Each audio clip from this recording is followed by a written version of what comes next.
Oh, hello everybody. How are y'all doing tonight? I hope y'all doing okay. I know I hosted a live the other day, but I was quick and I didn't have a topic ready.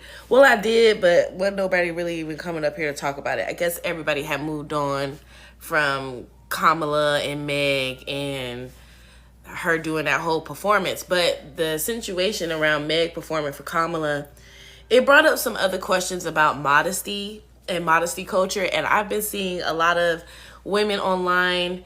Y'all saw the what I'm Just a Girl, I think is her name. And I saw a couple of other people come just put out some stuff saying how, they don't understand why women are so against modesty culture. They don't understand why it seems like the girls don't like modest girls, or when you come out and say that you're modest or you encourage other girls to be modest, people don't understand, and they're always and basically just trying to chop it up to hating. And no, modesty culture is linked to the oppression of women, and you can't separate those two.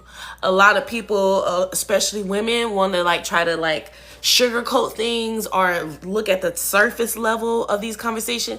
Hey y'all, I see you guys coming into the chat. If you guys could please make sure you're tapping on the screen.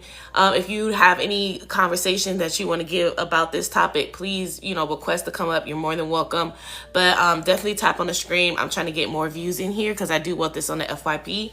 Because I want to have a real conversation about this. But the truth of the matter is, like I was saying, is modesty culture promotes oppression in women. It is a very slippery slope. And I hear a lot of religious women try to, take the religious spin on things. Oh, I'm modest because of my religion and this, and this. But even still, modesty promotes the oppression of women because it puts out there a narrative that suggests that women need for somebody else to dictate to them how they dress, how they carry themselves, how they interact with society. And when you open up it's like the Pandora's box. When you open yourself up to allow other people to dictate to you how you should move, how you should carry yourself, you are opening yourself up to oppression. And if it's not for you, it could be for somebody else. Because there are a lot of women who do agree with being modest, and will naturally choose to be modest because that's what's comfortable for them. But then those same women will go on to shame, demean, judge, turn their nose up at other women who choose not to do those things. So for one woman, modesty may be freedom. It may be her way of, expressing herself and being who she is. And for another woman, modesty could be very oppressive. It could be very constricting. It could be very limiting in her self-expression. So I really wanted to have a conversation about this because I wanted to really highlight for women who are modest and push modesty culture the reason why women, feminist women, womanist women give so much pushback. Did y'all hear that car? That car was going off. And I see a lot of y'all coming in. Please make sure you're tapping the screen. I'm definitely trying to get more views. I can't tell because my likes haven't went up, and I'm seeing people come in, but my viewer count isn't showing either. So I'm not sure if this is working. I might need to, I don't know. Let me readjust this. Is there any comments? Let me see. Is anybody commenting? I see a lot of people in here, but thank you guys. I see I got 60 likes. I need y'all to be tapping the screen because I definitely am trying to get this on the For You page. And I don't know if TikTok is glitching if y'all aren't interacting. I don't know. I'm is this working? I can't tell. And y'all know how TikTok been, especially after they talked about banning it. It's been being all glitchy and whatnot. So I'm not sure.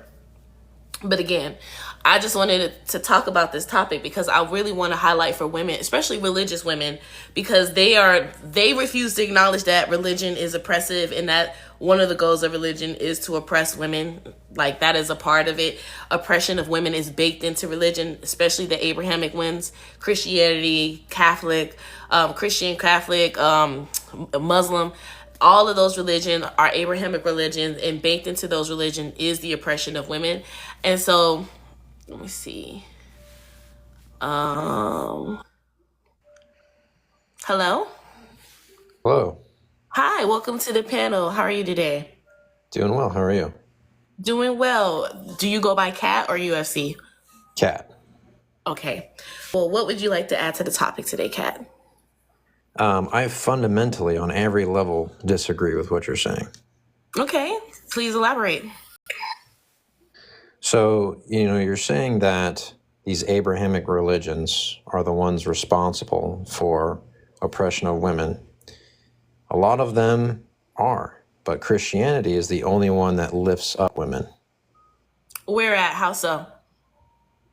There's been a lot of cases in the Bible where it actually makes women on a huge pedestal.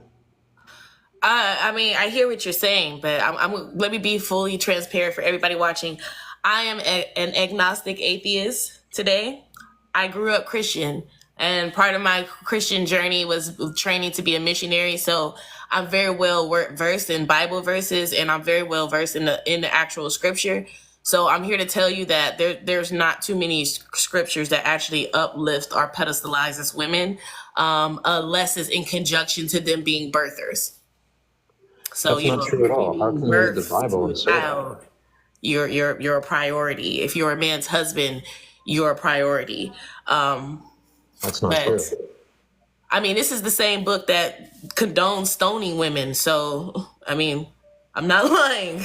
This is also the same book that God. That's not Jesus' teaching. Soldiers. It don't matter if it's Jesus' teaching. It's Jesus' father, ain't it? Isn't Jesus the son of God? Yes, but And God did order, and God put in there that it was, stoning was okay. He also condoned rape of a woman. So no, he did not. Well, Numbers 31:30. Numbers 31:17 through 25. God ordered his soldiers to enter into another neighboring kingdom. Told him to unalive all the boys and the men. What's the context of that? And the wives.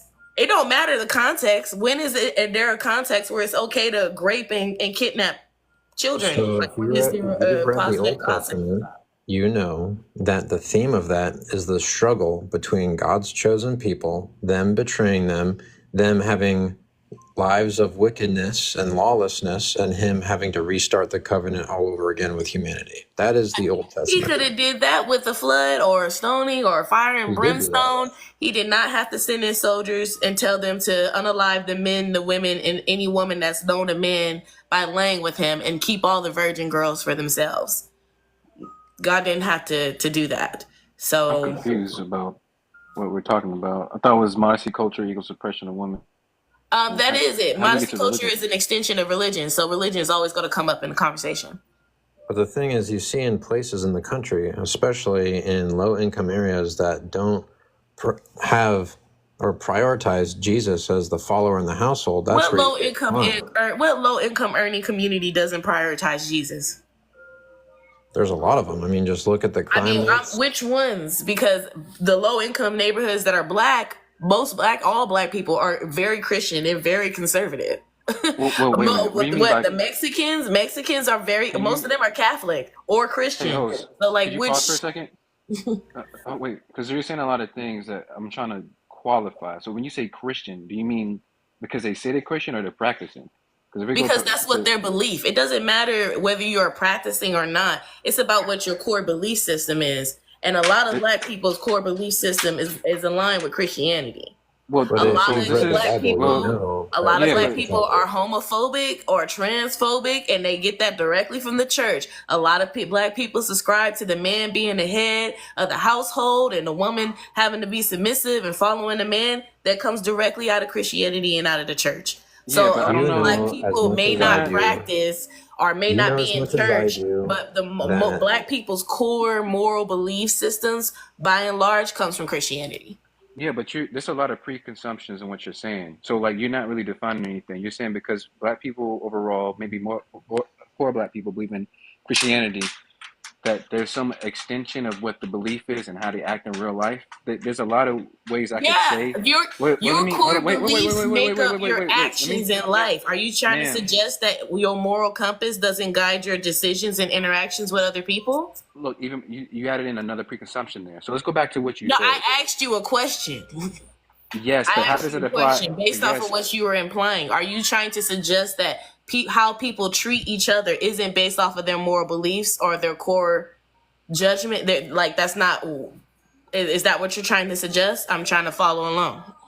So I agree with the last thing you said, but to throw a wrench in what you're saying, if that's the case, why is there crime at all in the black community? Some people who are Christians Because the will Bible have those permits beliefs. first. The Bible permits crime. That's first. The No, it does Bible. not. There are Okay. the Bible. The only thing that Christians are not allowed to do, are told not to do, are the 10 Commandments. And there is a lot of wiggle room between them 10 Commandments for things that are Come crimes. on, you're completely So it's So ignoring not. all of Jesus's There are so teachings. what is things. your There's a reason why the so what's your Bible claim then? also instructs people to follow the laws of the land, because the 10 Wait, hold on. Commandments can encapsulate Yeah, you're everything that is completely happening cherry in your picking. society.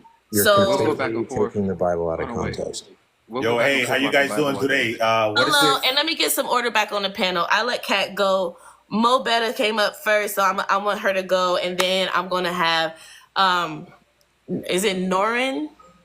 Yeah, Norn. Okay, Norin. Then after Mo Better goes and Aaron goes, I want you to actually give your opinion on the topic instead of replying to everything, and then Terrell or Collins, you'll go last. Okay. Ooh, okay. What's up, sis? Hey, long time no see. Yeah, indeed. Yes, came up, just backup support and whatnot because I thought the panel was stacked in a certain way. Um, Obviously, listen, we're mutual. You know I stand with you. It has always been pervasive across the board in the Abrahamics that women have the the more of the onus and burden of control over behavior, over appearance, over everything as a means to make sure that men are not pushed or reacting or all of the things. And if they should fall short of controlling all of that and a man is overcome, then it's their fault. And Completely false. all of those things. And also, if a woman should find herself outside of the ownership or quote unquote covering of a man, also she has somehow found herself outside of the glory or whatever, however that shit works. So yeah, it's yeah, just all of it is no. I was unfortunately raised Catholic and so happy to be out of that. So yeah, absolutely agree with the premise and the prompt. I appreciate you. Please stay up here. Go ahead, Aaron, and then Norin, and if I muted you, it's just because you got background noise and stuff like that. But come off of mute when it's your time to speak. It's perfectly fine. Go ahead. Hey, thank you so much for the opportunity. Hope you're having a good evening, Talisa. Yeah, thank you. Hey, Talisa. So I can't really read the thing. I want to definitely make a comment on that, but then I kind of came in on the sneak side and I was hearing some of the thing, and I want to kind of maybe answer that, but I do want to answer this. Okay, so modesty equals oppression of women. So I mean, this is my opinion. I don't think that I can't read the rest of the thing that you have in there. But Well, I'm let me guessing. read it for you just in case. It's just saying, this person is just saying hijabs was actually the first reason they started to question religion as a kid, because they could not fathom they couldn't find a non-sexist reason why women should dress like that, and be viewed as inherent sexual objects. And once you realize that it's religions are made by men, and it's made to control people, primarily women, it starts to make sense, which is what this creator wrote. Yeah, and I don't understand sometimes like the concept of it. Because I'm gonna tell you this, I do agree with some sort of modesty, but that doesn't mean anything. This is what I mean by this. I grew up in a society. I'm originally from Venezuela. I'm a U.S. citizen. I grew up in this country. I mean, there's certain things that obviously I think, and not only like with women, it happens with men too. Like there's a bunch of things. There's a bunch of things in our society that are not going to the right place. In my opinion, it's going into a more debauchery, like craziness to it. I will say this about the modesty of women. Obviously, I do think that, like, I don't think that we should police any of that shit. I think that's actually very weird to be able to like, hey, women should dress this way, and then that's the way it should happen. I don't believe in any of that. But I do believe that, like, for example, I think there is a room for like modesty. What is modesty? Meaning like, and I don't, and another thing, I don't want to get in here and be like, hey, it should be like this dress, this, that. Because I'm going to tell you this right now, like, even within my family, like, it's normal in our culture for women to quote unquote like look good or whatever, like this part of our culture. But also too, there is a level of modesty. I don't know if I have my wife, I don't know, I would, it sounds even weird to even try to think that I'm going to tell her don't wear this, don't wear that. But I do think like respectful wise, I think like the person that you're with should have some sort of respect, at least not only for herself in terms of like you're not showing your boob or your ass. I don't, again, the person that's next to you that you're going to be taking out on a date, your wife and all of that, is a reflection of yourself. She looks good, you look good too. You want your woman to look good and all of that. But in a respectful way, I don't know what these guys were talking about, like in terms of like, I don't know, like I don't believe a woman should be wearing like head to toe, but I do respect if people decide to do that, because I met women, even I live in Philadelphia, so like I met, I'll give you an example, like African American girls that they're American. We grew up here in the United States, and they are Muslim, and they decided on their own later on to do they wear the whole niqab, like you can only see their eyes when they're out in public. You get what I'm saying? Mm-hmm. And the articulation of that for them, it meant something. So I respect it, but I wouldn't want to be like all over the place. I'll be quiet now because I think I talked too much. I can't remember what they were talking about. I think they were talking about something in regards to the Bible, and I just can't remember. But I'll be quiet so somebody else can make a point about the question. I appreciate that. Thank you for sharing your thoughts. Oh, go ahead, Mr. Norin. Hey, Correct me if I'm saying that wrong. I apologize. no, you got it right. So the thing I was trying to do in the beginning is figure out exactly what it is what the claim was or some of these terms are.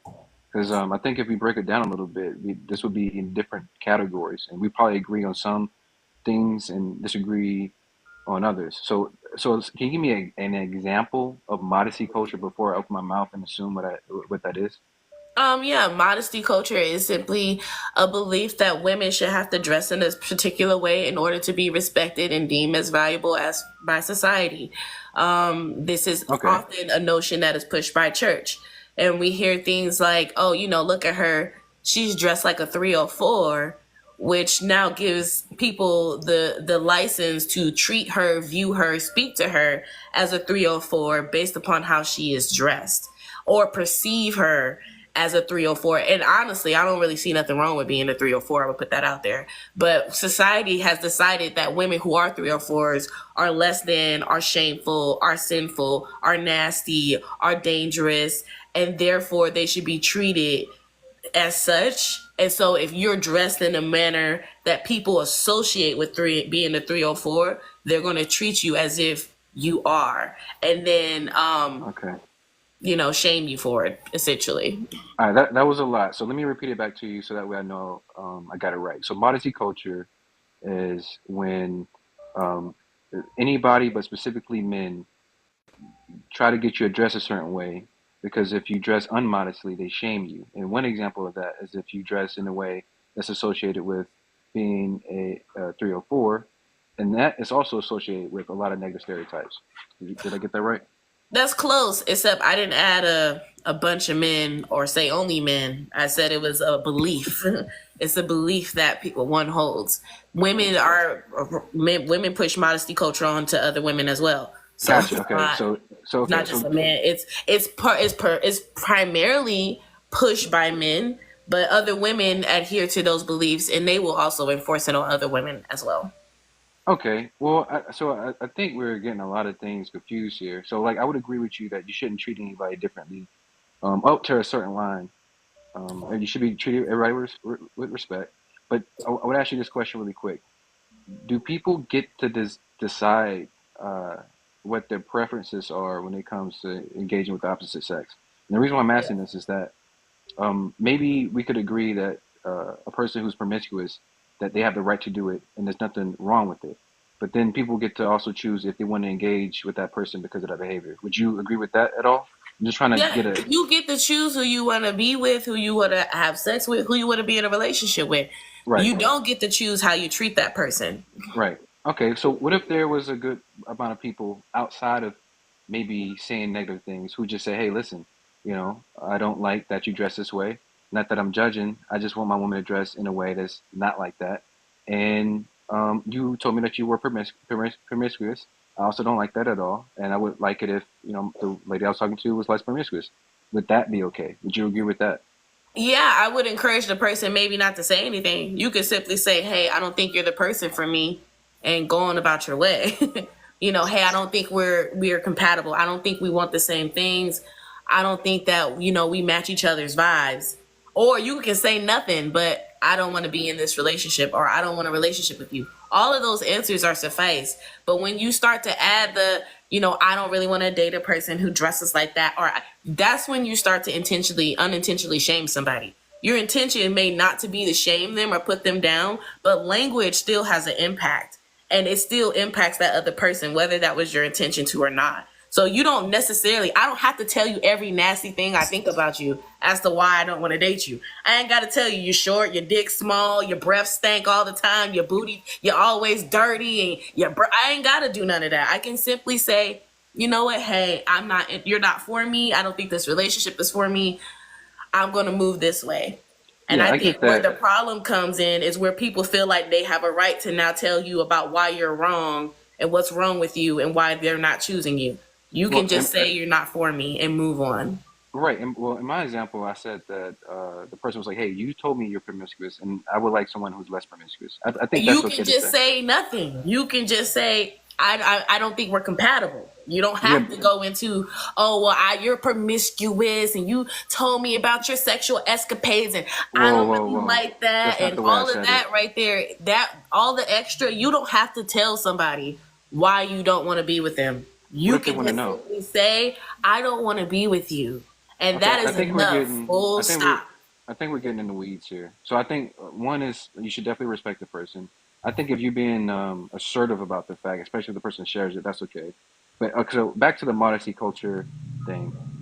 I can't see where the oppression starts and ends. Like, is it just because people have opinions about it and like it's nasty and it could be rude, or is there Yeah, actual but those oppression? people's opinions hold impacts on other people, right?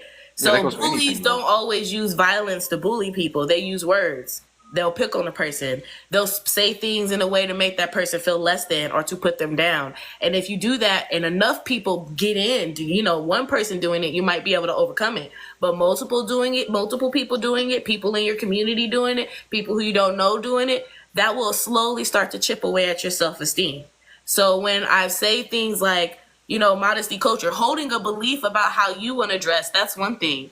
Holding a belief about how women in society should dress and how women in society should behave, that's when we start to get into oppression. Because what's good for one woman ain't good for another. What's freedom for one woman ain't freedom for another. Yeah, One but I'm woman confused feels about what is empowered oppression to and if be modest. a One person woman, just expresses feels that, hey, empowered I with do or the do not choice of want something from. modesty. Another woman may feel oppressed with the choice of being forced to choose modesty. Yeah, So but feeling it's oppressed and different for actual everybody. oppression, feeling oppressed and actual oppression are two different things. So I'm trying to differentiate what is a preference, a person voicing that, whether it's negative or positive, and No, actual it oppression. stops being a preference when you start saying that in order to be treated decently, you have to meet this standard.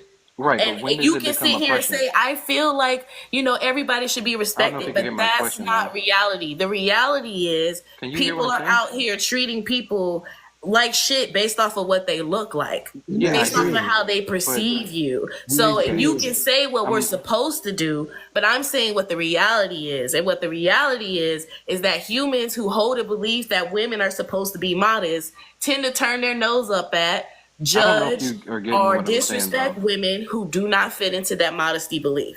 Can you repeat my point back to me? Because I don't think you understand. I know what you're saying, but I don't think you get what I'm saying, or I'm the just was question I'm rebutting asking. to what you were just saying, because what you were saying, for me, I don't think you've made a cohesive point. You just I tried asked to say you, that it doesn't. I You don't asked you, see where oppression begins and ends, and I'm telling you, for one, it's a snake eating its own tail. There is what you, no end and beginning. Oh Small God, things you lead don't to have an answer. oppression. No, okay. So if you could tell me where the oppression starts and where the preference ends, then maybe we can continue the conversation. Because you're saying I The don't. enforcement of your preference is where the oppression begins. How do If we you enforce it? hold a preference for yourself, Wait, wait, say, wait. I You're I think want this to wait. one be was up. modest, or You're I just want to talking, date a modest woman. wait, wait. Where does it begin? And I'm not trying to be rude or anything, but like you'll start talking and then I'll lose. I'm trying to I follow you. just said it starts at the enforcement on others. Okay, Talisa, so how you is it mean like enforced? a law?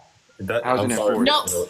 So, okay, I see what's happening here. Y'all don't understand how society works, how social No, societies okay. work. Now these are So ad let me, hominems. no, I'm finna say you don't understand, That's right? ad hominem. I'm So asking I'm you a finna literal break it question. down to you. Lord Your Jesus. internal beliefs that you hold, you start Don't to no look for don't people who either you meet those internal I need beliefs a or literal you don't. evaluation of how it happens. Don't describe You, if you would be quiet, you would you, hear. I'm you're talking starting to tell you. you're talking about the psychological aspect. I'm talking about like But I'm actually how talking to about the actual aspects. Listen to what I'm saying, okay? It okay, I'm starts out listening. psychologically and then it moves into the physical world. That's Okay, how how? everything thinks. You think something and then you act on your thoughts. That's how it works. So Can you when give me an you example hold of the how it's belief enforced? that women are supposed to be modest, you start to act on those beliefs by making sure that the women you date are modest by enforcing your beliefs onto them. This is where men will date a girl who's not modest, and now all of a sudden he wants her to change her outfit. Now he's complaining about her hair. Now he's Okay. chastising everything she's got Okay. going on. That's where you start to enforce your belief onto another person, Then I would agree or with you on you that. If start you to date raise your somebody and daughter to be oh God. in your opinion. In your opinion, now your daughter's born. You think women are supposed to be modest, so now you're grooming your daughter to be modest because that's what you think. Even though that may not be your daughter's self-expression, she could be an artsy girl out here wanting to be in, tutus and butterfly wings, but you're saying, nah, you need to be modest. You need to dress like you going to church every single day. You are stripping that child of their individuality and their own expression. That's when it becomes oppression. Additionally, if you have Oppression. That's a oppression? belief, yeah, when you don't allow a person Wait a to minute. express So themselves okay, and show if a up as child they Yeah, that's just are, wait a So parenting. minute, setting the wait a minute. standard is oppression. hold Yeah, on, if there's hold a on. child, that's your There's a child. difference between You setting get a to standard and giving someone a choice to meet it. There's a whole nother thing when you enforce that standard onto other people. And that's what people do to kids. They don't but say, you're hey, talking I about want you to be children. modest, choose to dress modestly. They say, no, you're going to be in this house. This is how you dressing. That's Over also in here, schools. Their dress Because this codes is they're in what you're schools. children. Hey, doing. Okay, Norris. Hey, that's how Norris. that's how it Because they're works. children. Hey, one person at I'm a time, real quick. confused. Y'all all coming Hold off on. mute. I'm trying to No, answer I'll no, no, his mute. no, no, I'll no. questions, mute. One and person then at I'm a gonna time. move on to the other Yeah, people on the panel. yeah. Hey, So just one person at a again, time. I just wanted to highlight for you Yeah. your internal. When you start to enforce your internal beliefs onto other people, that's where oppression begins. Because you're not asking them what they want. You're not considering what they want. You're not considering what's good for them, what's right for them, what makes them comfortable, what makes them happy. You are saying, in my belief, I think that this is how you should dress. I think this is how you should carry yourself. And so I'm going to treat you less. I'm going to treat you away based off of how you're dressing. And that's how it begins. Additionally, these women here, I don't know if y'all pay attention to world news, but this is how women in Saudi Arabia have had to dress for the longest. And they recently just passed ordinance saying that women can't even speak in public anymore because they've deemed that the woman's voice is too intimate and too sensual. So it should only be heard by her husband or her family. So when this is what modesty culture leads to, when Well, you start Islam to is a put false constraints religion. on women's bodies in response of what other people are doing, because this is what it was saying women can't speak in public is under the guise of, oh, we need to protect women. We need women to cover themselves and to stay safe from men. And, so that's where they use this for. And that's what people like to use in the modesty conversation. Oh, modesty protects children. Disagree. It protects girls. And it doesn't. Hey, Talisa, can I ask you a question? I'm sorry, and it's not, and I know because everybody jumped and it made it seem like you thought everybody was going to attack you, and it wasn't. But I did hear one thing that you said. I just wanted to kind of like clarify this aspect. Like, so for example, like you did say, and I agree with some of the things that you do say in regards to the modesty thing. But let me ask you something. Like, let's say, for example, like if I'm raising my children and stuff like, because you did mention something about children. And you mentioned something, for example, like a child, like a father and the parents are they have the full autonomy of the children. And I do agree, there's a bunch of messed up parents. I think, like, some, if it's not us, some people in our friend group had like really horrible parents, and we saw some of that up close. But like, for example, a father teaching like a girl, like, I don't know, like maybe not to show too much, because, for example, like, I think women do have an aspect of society that a lot of men don't see, but we as men see a lot of aspect in society that a lot of women don't see, and you guys see it, but from the other side, in a really messed up way, if it hurts you. But don't you think that, for example, like, for example, like, I just wanted to clarify, like, if I'm teaching my daughter, like, hey, actually, or my daughter or my son too, like, certain things that are culturally connected to like my identity. I am originally from Venezuela. I'm from South America, but I grew up in the United States. I lived here most of my life, so I grew up around everything. And Venezuelan society is mostly liberal. Women dress up very attractively. They like to look good, and men like their women to look good, and they go out, blah, blah. The point is this, though. Like, I have autonomy over my family, and there's certain cultural aspects. Again, you mentioned Saudi Arabia. I'm not going to defend that aspect of things, because I never grew up in that. I do think that's oppression completely. But do you think it's oppression for you to teach your daughter to, like, not like what you think, your opinion of like what to teach them? No. To enforce it, yes. You can you can teach a kid math. That don't mean they gonna do math. You could be teaching them 2 + 2. Is 4. That don't mean they gonna actually do it. So confused. They gonna have to grow up. They grow up on their own and learn through their experience. Oh, this is why 2 + 2 is 4. You can tell them all day 2 + 2 is 4, but it isn't until they get much older that it starts to click. Like, oh, I got it. Yeah, if I got 2 candies, he got 2 candies, we got 4 candies. Boom, it makes sense. But when you are like trying to enforce it onto them, that's where it becomes a problem. And when you're dealing with kids, it's easier because kids want to appease their parents, so they dress in the way that their parents buy their clothes. You pick your kids' clothes out for them. It's when the kids become teenagers that we start to see a problem, because the kids start to step into their own individuality. They want to step into their own style and trend of dressing, and it ain't even gotta be that it's revealing. I recently heard about a situation where a woman was mad that her daughter was goth and not girly and cheerleady like her. Her daughter wanted to wear jeans and black all day, and she wanted her in skirts and pink and with ribbons, and she was mad that her daughter wasn't being that way, and she was throwing away her daughter's clothes, trying to force her to wear the clothes that she wants her to wear and dress the way she wants her to wear. Because honestly, dressing like that isn't modesty. That's not approved. That's not acceptable for women. Women, we're supposed to look presentable. We're supposed to look. Rap isn't modest? No, like, you would think people would be acceptable if you were in all black and baggy clothes, but they see that as demonic. They see that as wrong. A woman is supposed to be cute. We're supposed to be in a dress, but that dress is just supposed to be past our ankles. We're supposed to be in a nice blouse, but it's not supposed to be deeply cutted, and it's not supposed to show our curves or accentuate our figure. Can we change modesty to like religious culture? Modesty is religious culture. Modesty comes from religion. Okay. But I need to move on so that other people can have an opportunity to speak. So I need to allow Mr. Collins to come in, Mr. Anniversary, and Coach. Go ahead, bro. Look, the deal is this. It's not your turn, Mr. Anderson, or Anniversary, or whatever. It is Mr. Collins' turn. Hello, this is Terrell Collins. Terrell, sorry about that. No, it's okay.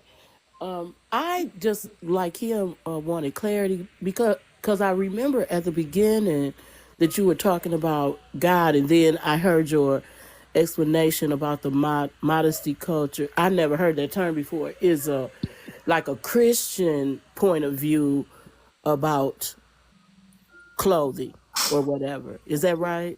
It's not just Christians. It's just religious, Abrahamic religions oppress women. Yes. Right. Okay. So I really just wanted to get on here and say, if it doesn't feel like love, it's not him. It's not God. Where does God show love in the Bible? You know what? Everybody that gets on here and talks about this issue about God not loving women, They never read the New Testament. That's because y'all, the They New never. Testament No, is no, no. Jesus's word Excuse me. Excuse me. and Don't. not God's. What I don't want you to do is lump me in with an opinion.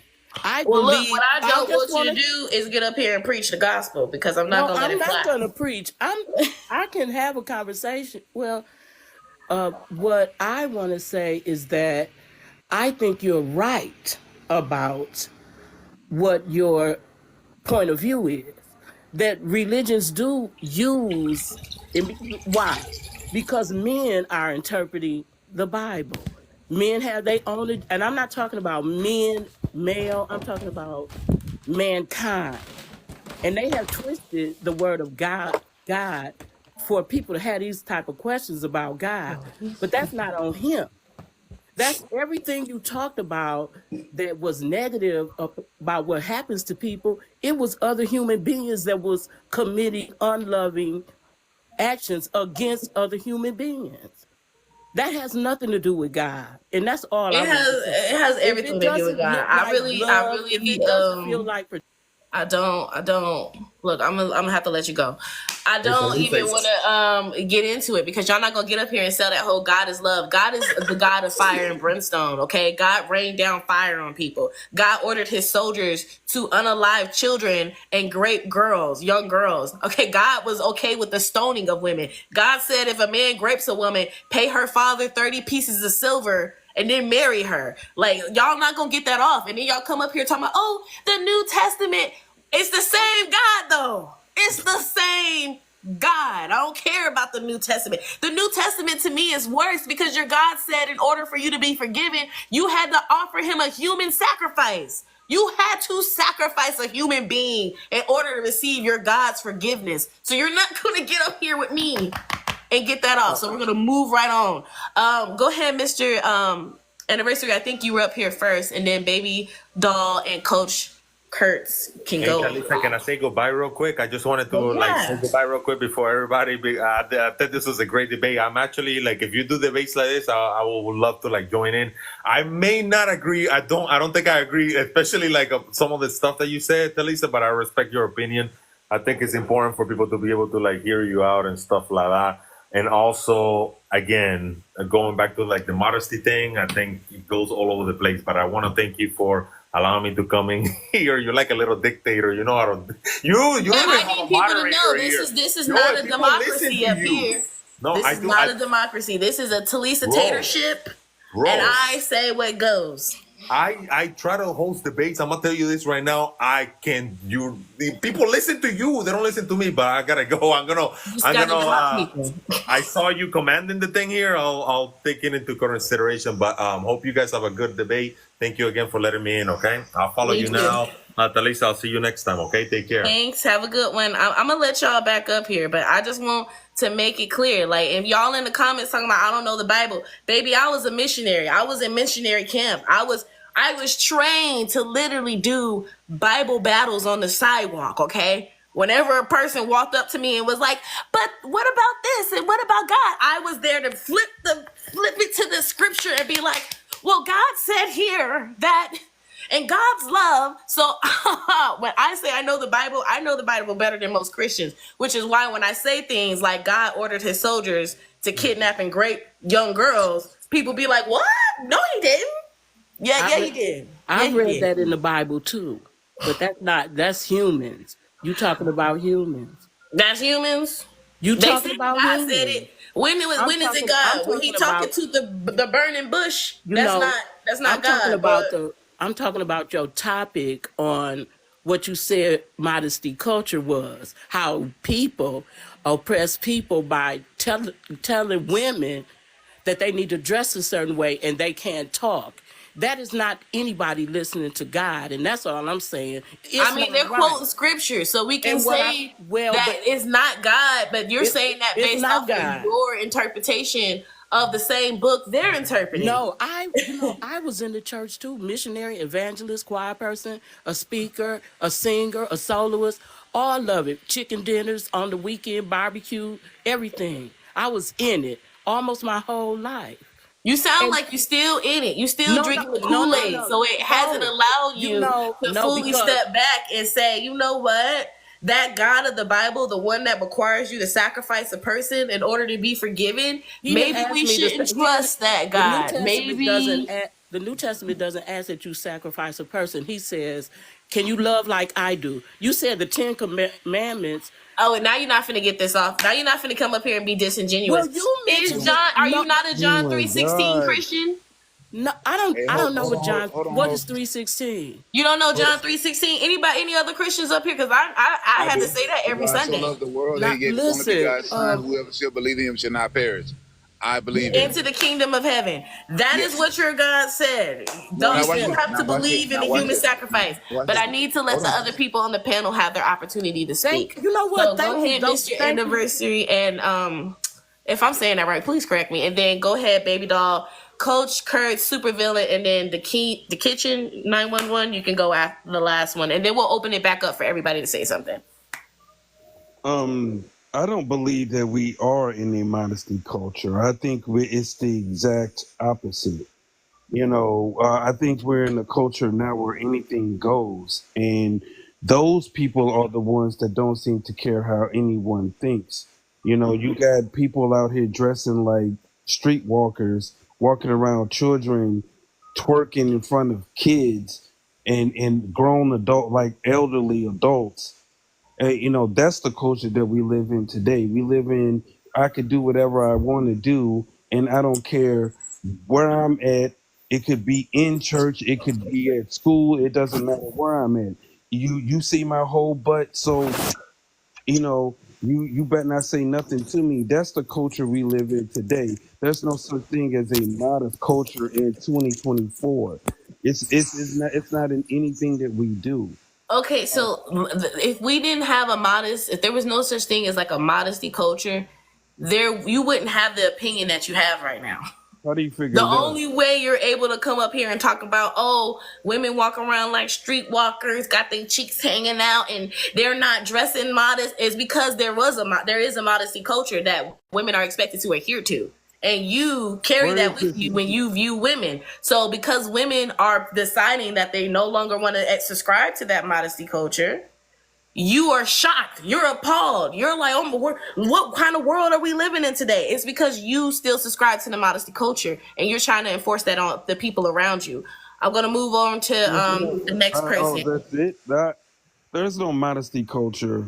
Sir, I don't want to have a debate right now. I just wanted to give that rebuttal. I got to move on to the next people. They've been waiting a while. Go ahead, Coach Kurtz, because I look like Baby Doll dropped down. Hey, what's going on? How you doing, folks? I'm doing well. Thank you so much for asking. Okay, I'm good. Grace and blessings to the rest of the panel. Before I get to going, I will say I am a man of God, right?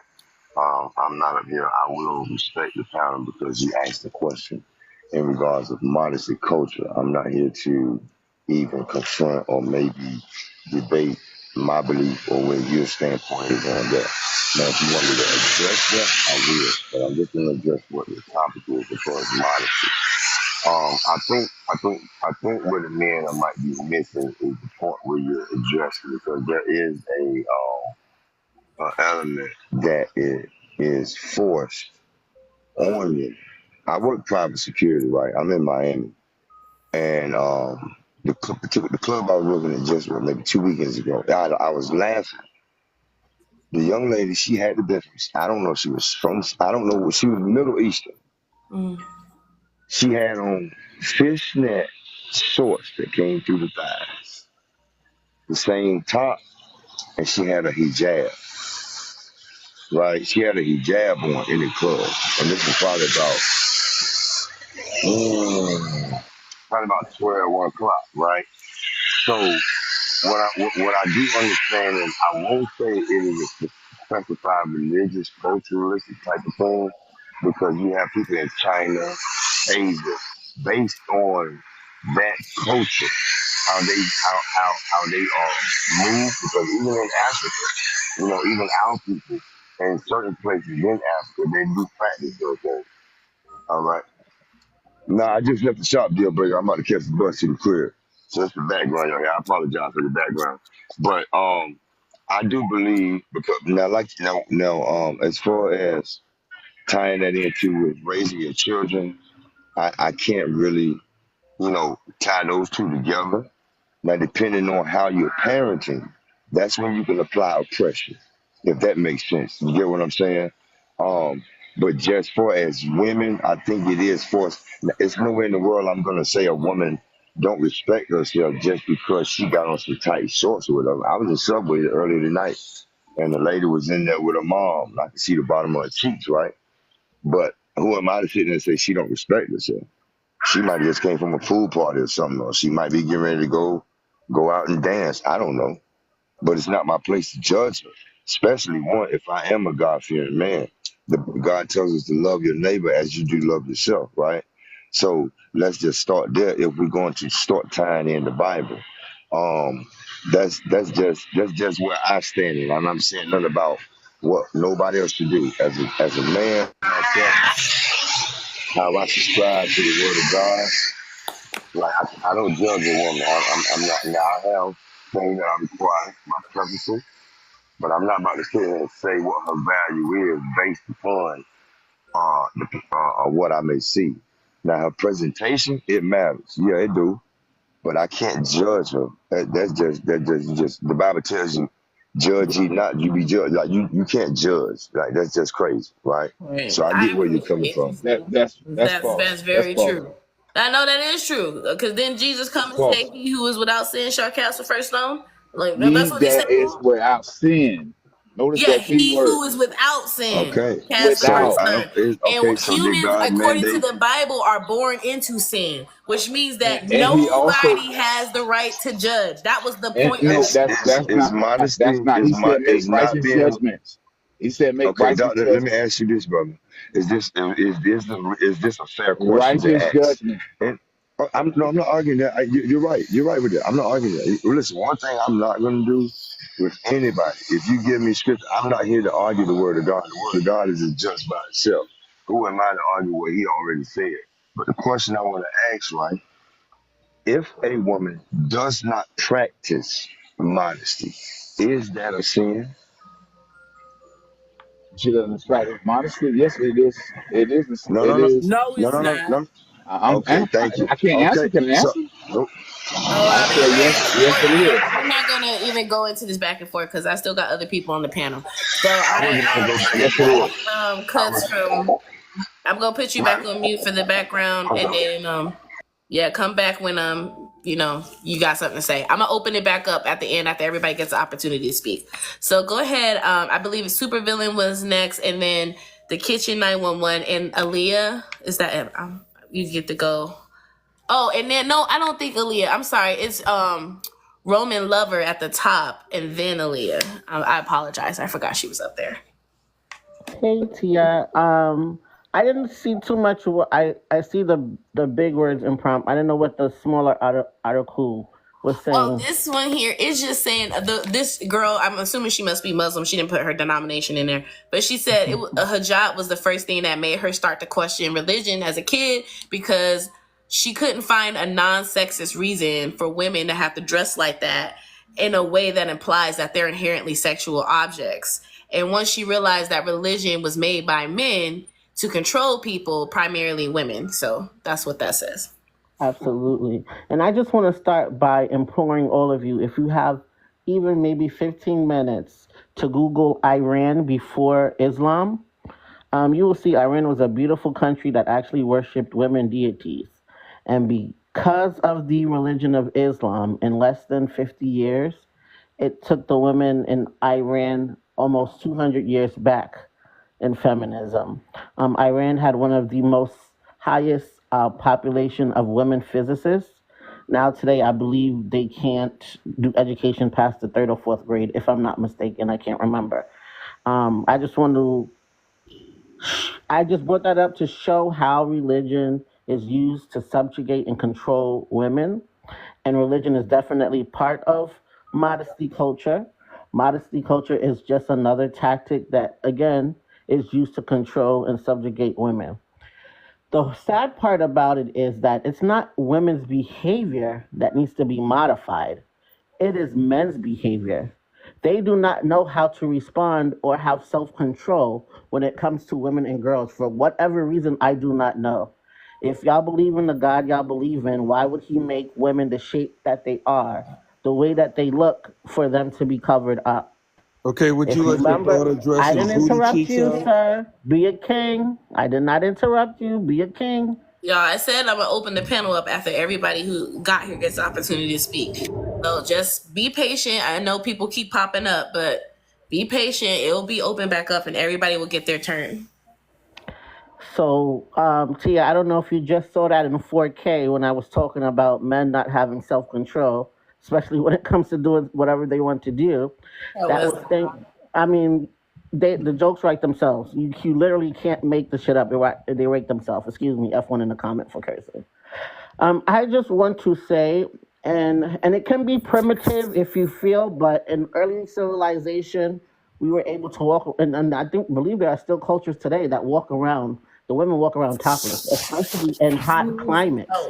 The children, and they're in front of children. Traditional tribal dances is twerking, right? We had that discussion before. I'm particularly Nigerian. If you've ever been to a Nigerian party, the grandmas are throwing it and tossing it around better than the 19 and 20-year-olds because been doing it a long time. Again, modesty culture is only because it's a tool to subjugate and control women for just being women, by the way. It's the men who can't control themselves. It's their behavior that needs to be modified because, and I'm going to say this and then yield. When in the West, women can dress how they want, and in places like Afghanistan and Iran, these women are covered from head to toe, and guess what? The rape rates are still similar. They are practically identical if you look at it. So I just wanted to start with that and then, go into open discussion. I yield. Thank you so much. I appreciate you for sharing. So I think the kitchen was next, and then Roman Lover and Aaliyah, and then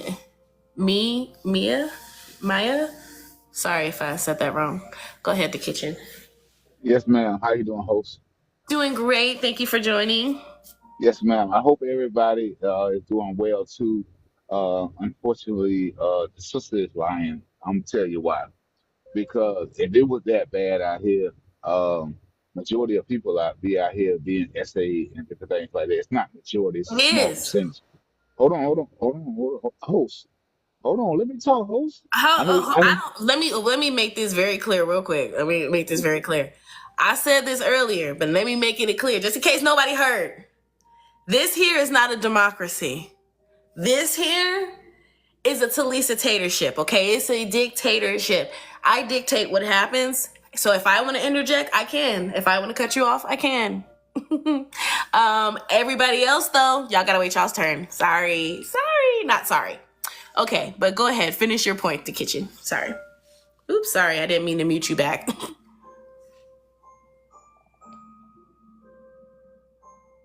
Oh, it says you turned your mic off or whatever. I don't know what that's about. I tried to unmute you, but it said your mic was turned off. There you go. Okay. So I appreciate that for your clarity. But she's speaking falsehood because at the end of the day, a lot of times people don't read the Bible. Most majority of people don't even read the Bible.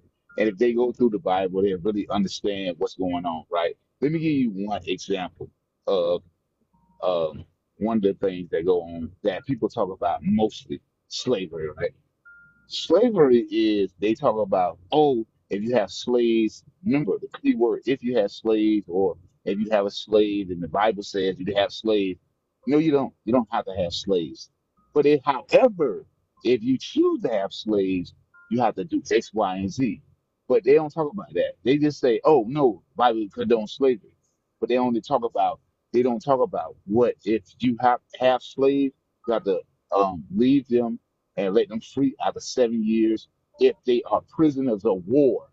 And these are the things that they don't want to talk about. Then they talk about, oh, you know what? The Bible says that, everyone is a Christian, everyone makes it to heaven. No, you have to be able to live according to the word of God. Now, outside of that, we can go to the other part. Just natural, everyday life. The thing is this, right? People want to try to convince themselves that, hey, you know what? I make mistakes and I do wrong and this and X, Y, and Z. Okay, cool. We all make mistakes. We all make wrong. But if someone molests someone, or essay someone, and someone outlies someone, and someone steal from someone, and then someone beats up someone, and someone disrespects someone. All those different things, people will judge them accordingly. Now, let me tell you why they will judge them accordingly. Because you don't want to hang out with that type of person that underlies someone, essay someone, abuse someone. So you have to make righteous judgments. It's not about making unrighteous judgment. Unrighteous judgment if you are doing the same thing. Like what people say, oh, if you a snitch is someone that commit the same crimes or do the same things, activities and breaking the law, and then they go and tell on someone else. That's what a snitch is. But the old lady at the end of the corner that doesn't sell um uh, drugs or do all this kind of stuff, and she just want to make sure her community is clean, and she tells on that person, say, "Hey, this person is out here doing these type of things in my community. Yeah, come lock them up, whatever." That's not snitching. So at the end of the day, once again, I'm gonna back it up a little bit. If you are a person that's trying to do right, and you got people that's around you that's trying to do right, and then someone comes up and say, hey, you know what, I want to violate the community by selling drugs, or I want to come in and violate the community by having women over here, you know, um doing sex work, and people that doing X, Y, and Z, and they say, no, no, no, no, no, we don't want that over here. We're gonna stop all that, and we're gonna do whatever it takes to stop all this. That's not snitching. That's not being a problematic. That's someone that's trying to take care of their community. Now, why you ask that? Why I say all that? At the end of the day, this is the thing. We have people that are diluting or conflating two different things. And the thing is that we want to make sure our communities have the best outcome as possible. And what's happening is we have other outside forces and entity. We call them the YT people, call them the demons, the devils, we call them whatever we want to call them. At the end of the day, they are trying to make us look bad. Now the question is, why are they spending so much money and All so much right, you're effort gonna have to make us to look bad? I speed it land up. right up. I Oh, you landed right landed there. there? Okay, great. Thank you. Yes, ma'am. All right, perfect. Thank you for that. So we're gonna move on. Roman Lover, are you still there?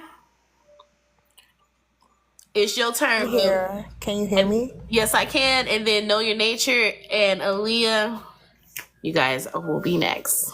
Go ahead. Oh, and just so y'all know, I believe Know Your Nature. Are you one of my mods? Am I remembering that correctly? It's been so long since I've been live. I don't remember. I'm not sure, mamas. I can check. I can check. Okay, let me know. Anyways, go ahead, Roman No. Lover. Not at this time. I'll add somebody. It's all right. It's okay. Okay, go ahead, Roman Lover. Go ahead and speak your piece, and then know your knowledge, know your nature, and then Leah, and then Maya Chalua, and then we'll open it up to everybody.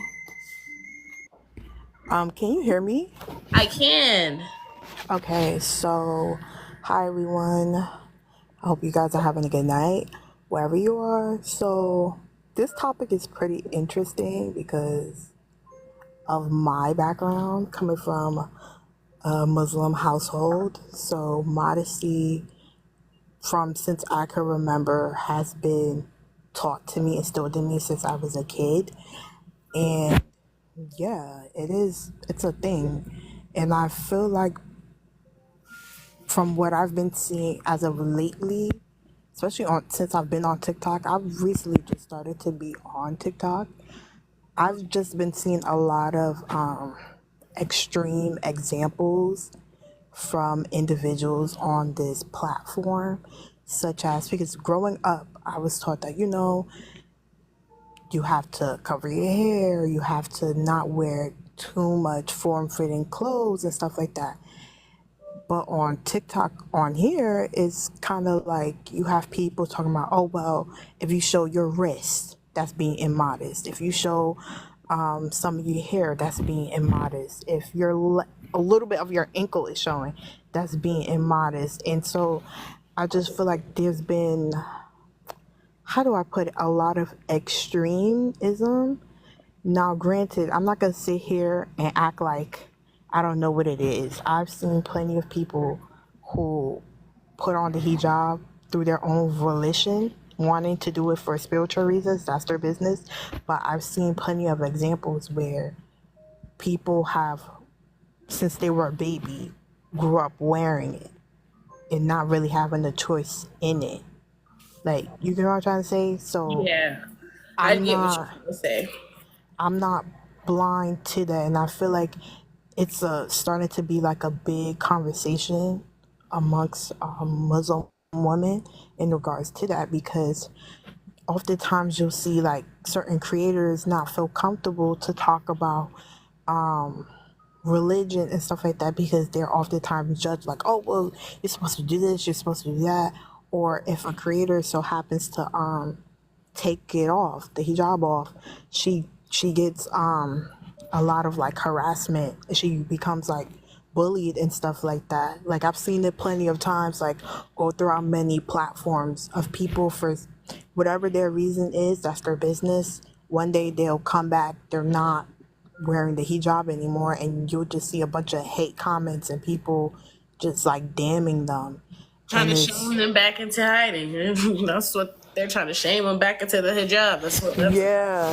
And it's like like one very girl, shame. she's like, she's like, she does a lot of satire, like she's funny, she does like, she's known for joking around and stuff like that.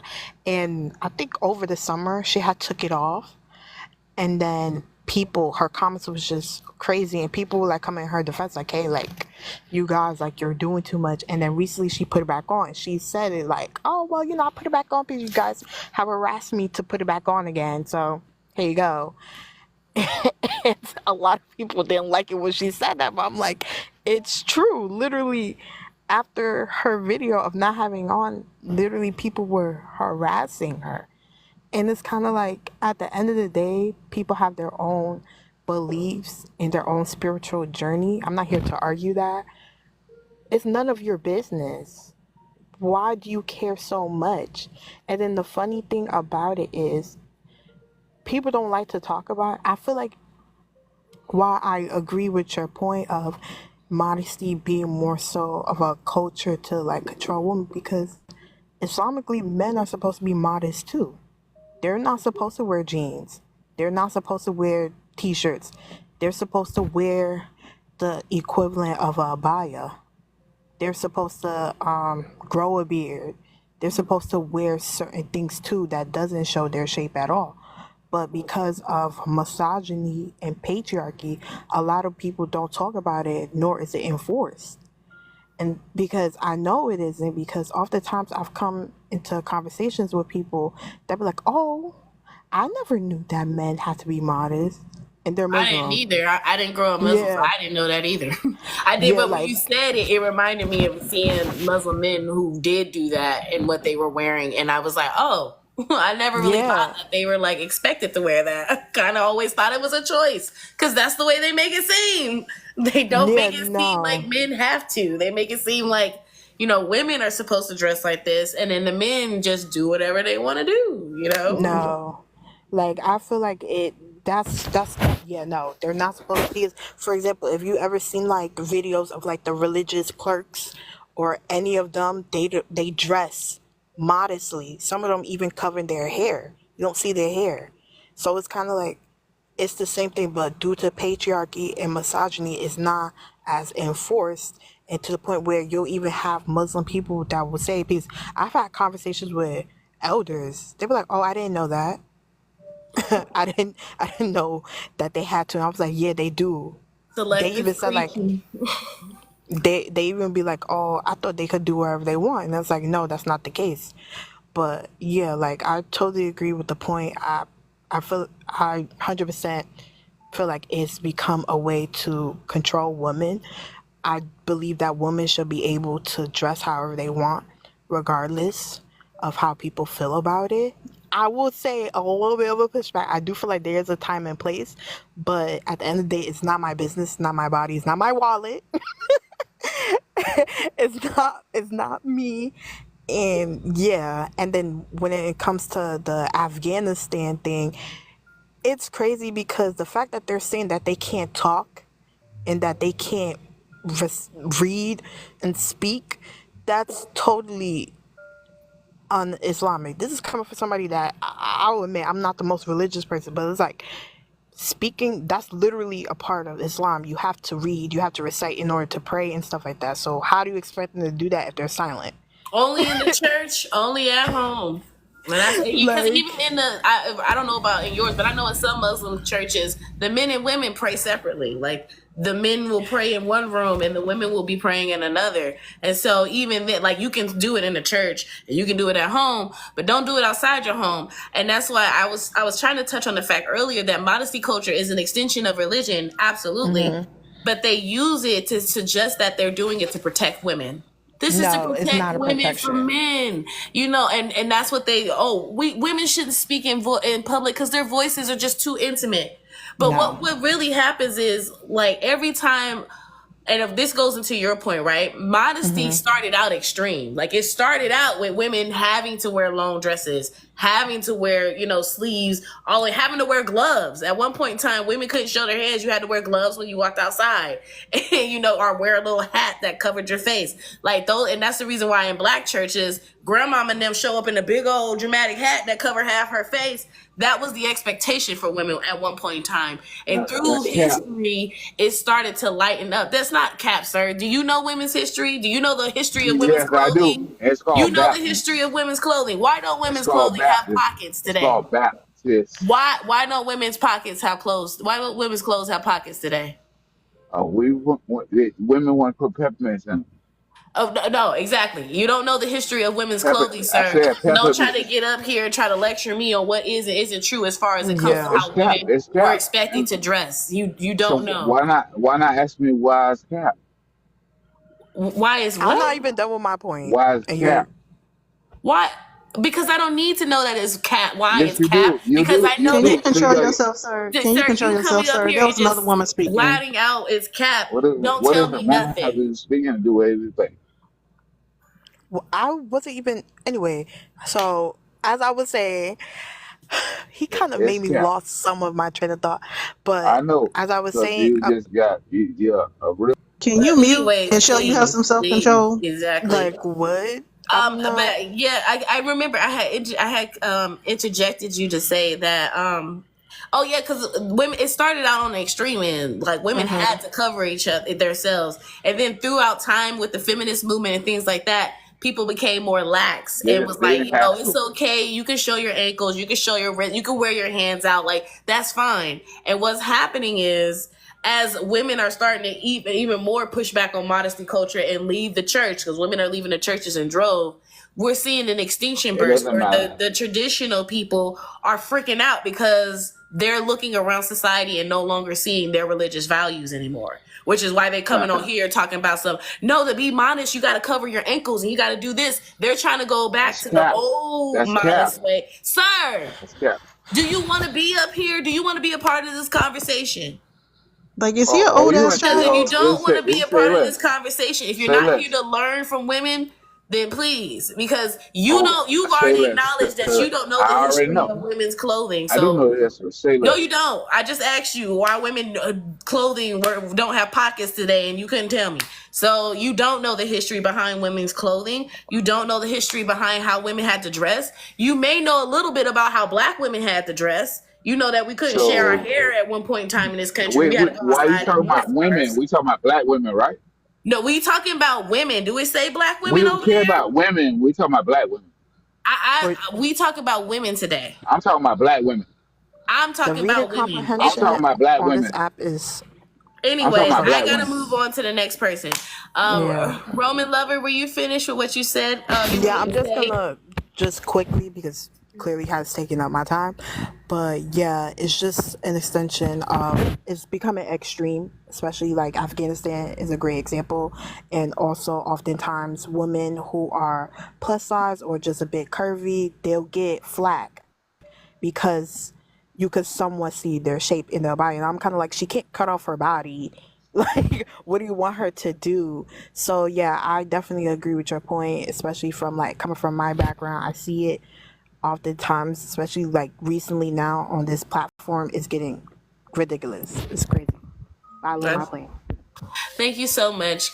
Go ahead, know your nature, Aaliyah, and then me and Chalua. Y'all try to make y'all's points a little succinct so I can get to That's the cool. other three people on there. Sorry. I can. No worries. If modesty or purity or purity culture worked, then it would work.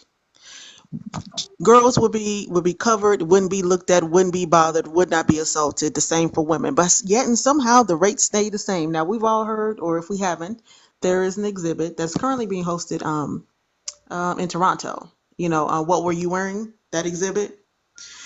Y'all, if y'all have it, like, and the reason I mentioned that it's in Toronto right now, so you can go ahead and look at it. University of Toronto, I believe. Let me make sure I don't want to give you the wrong information.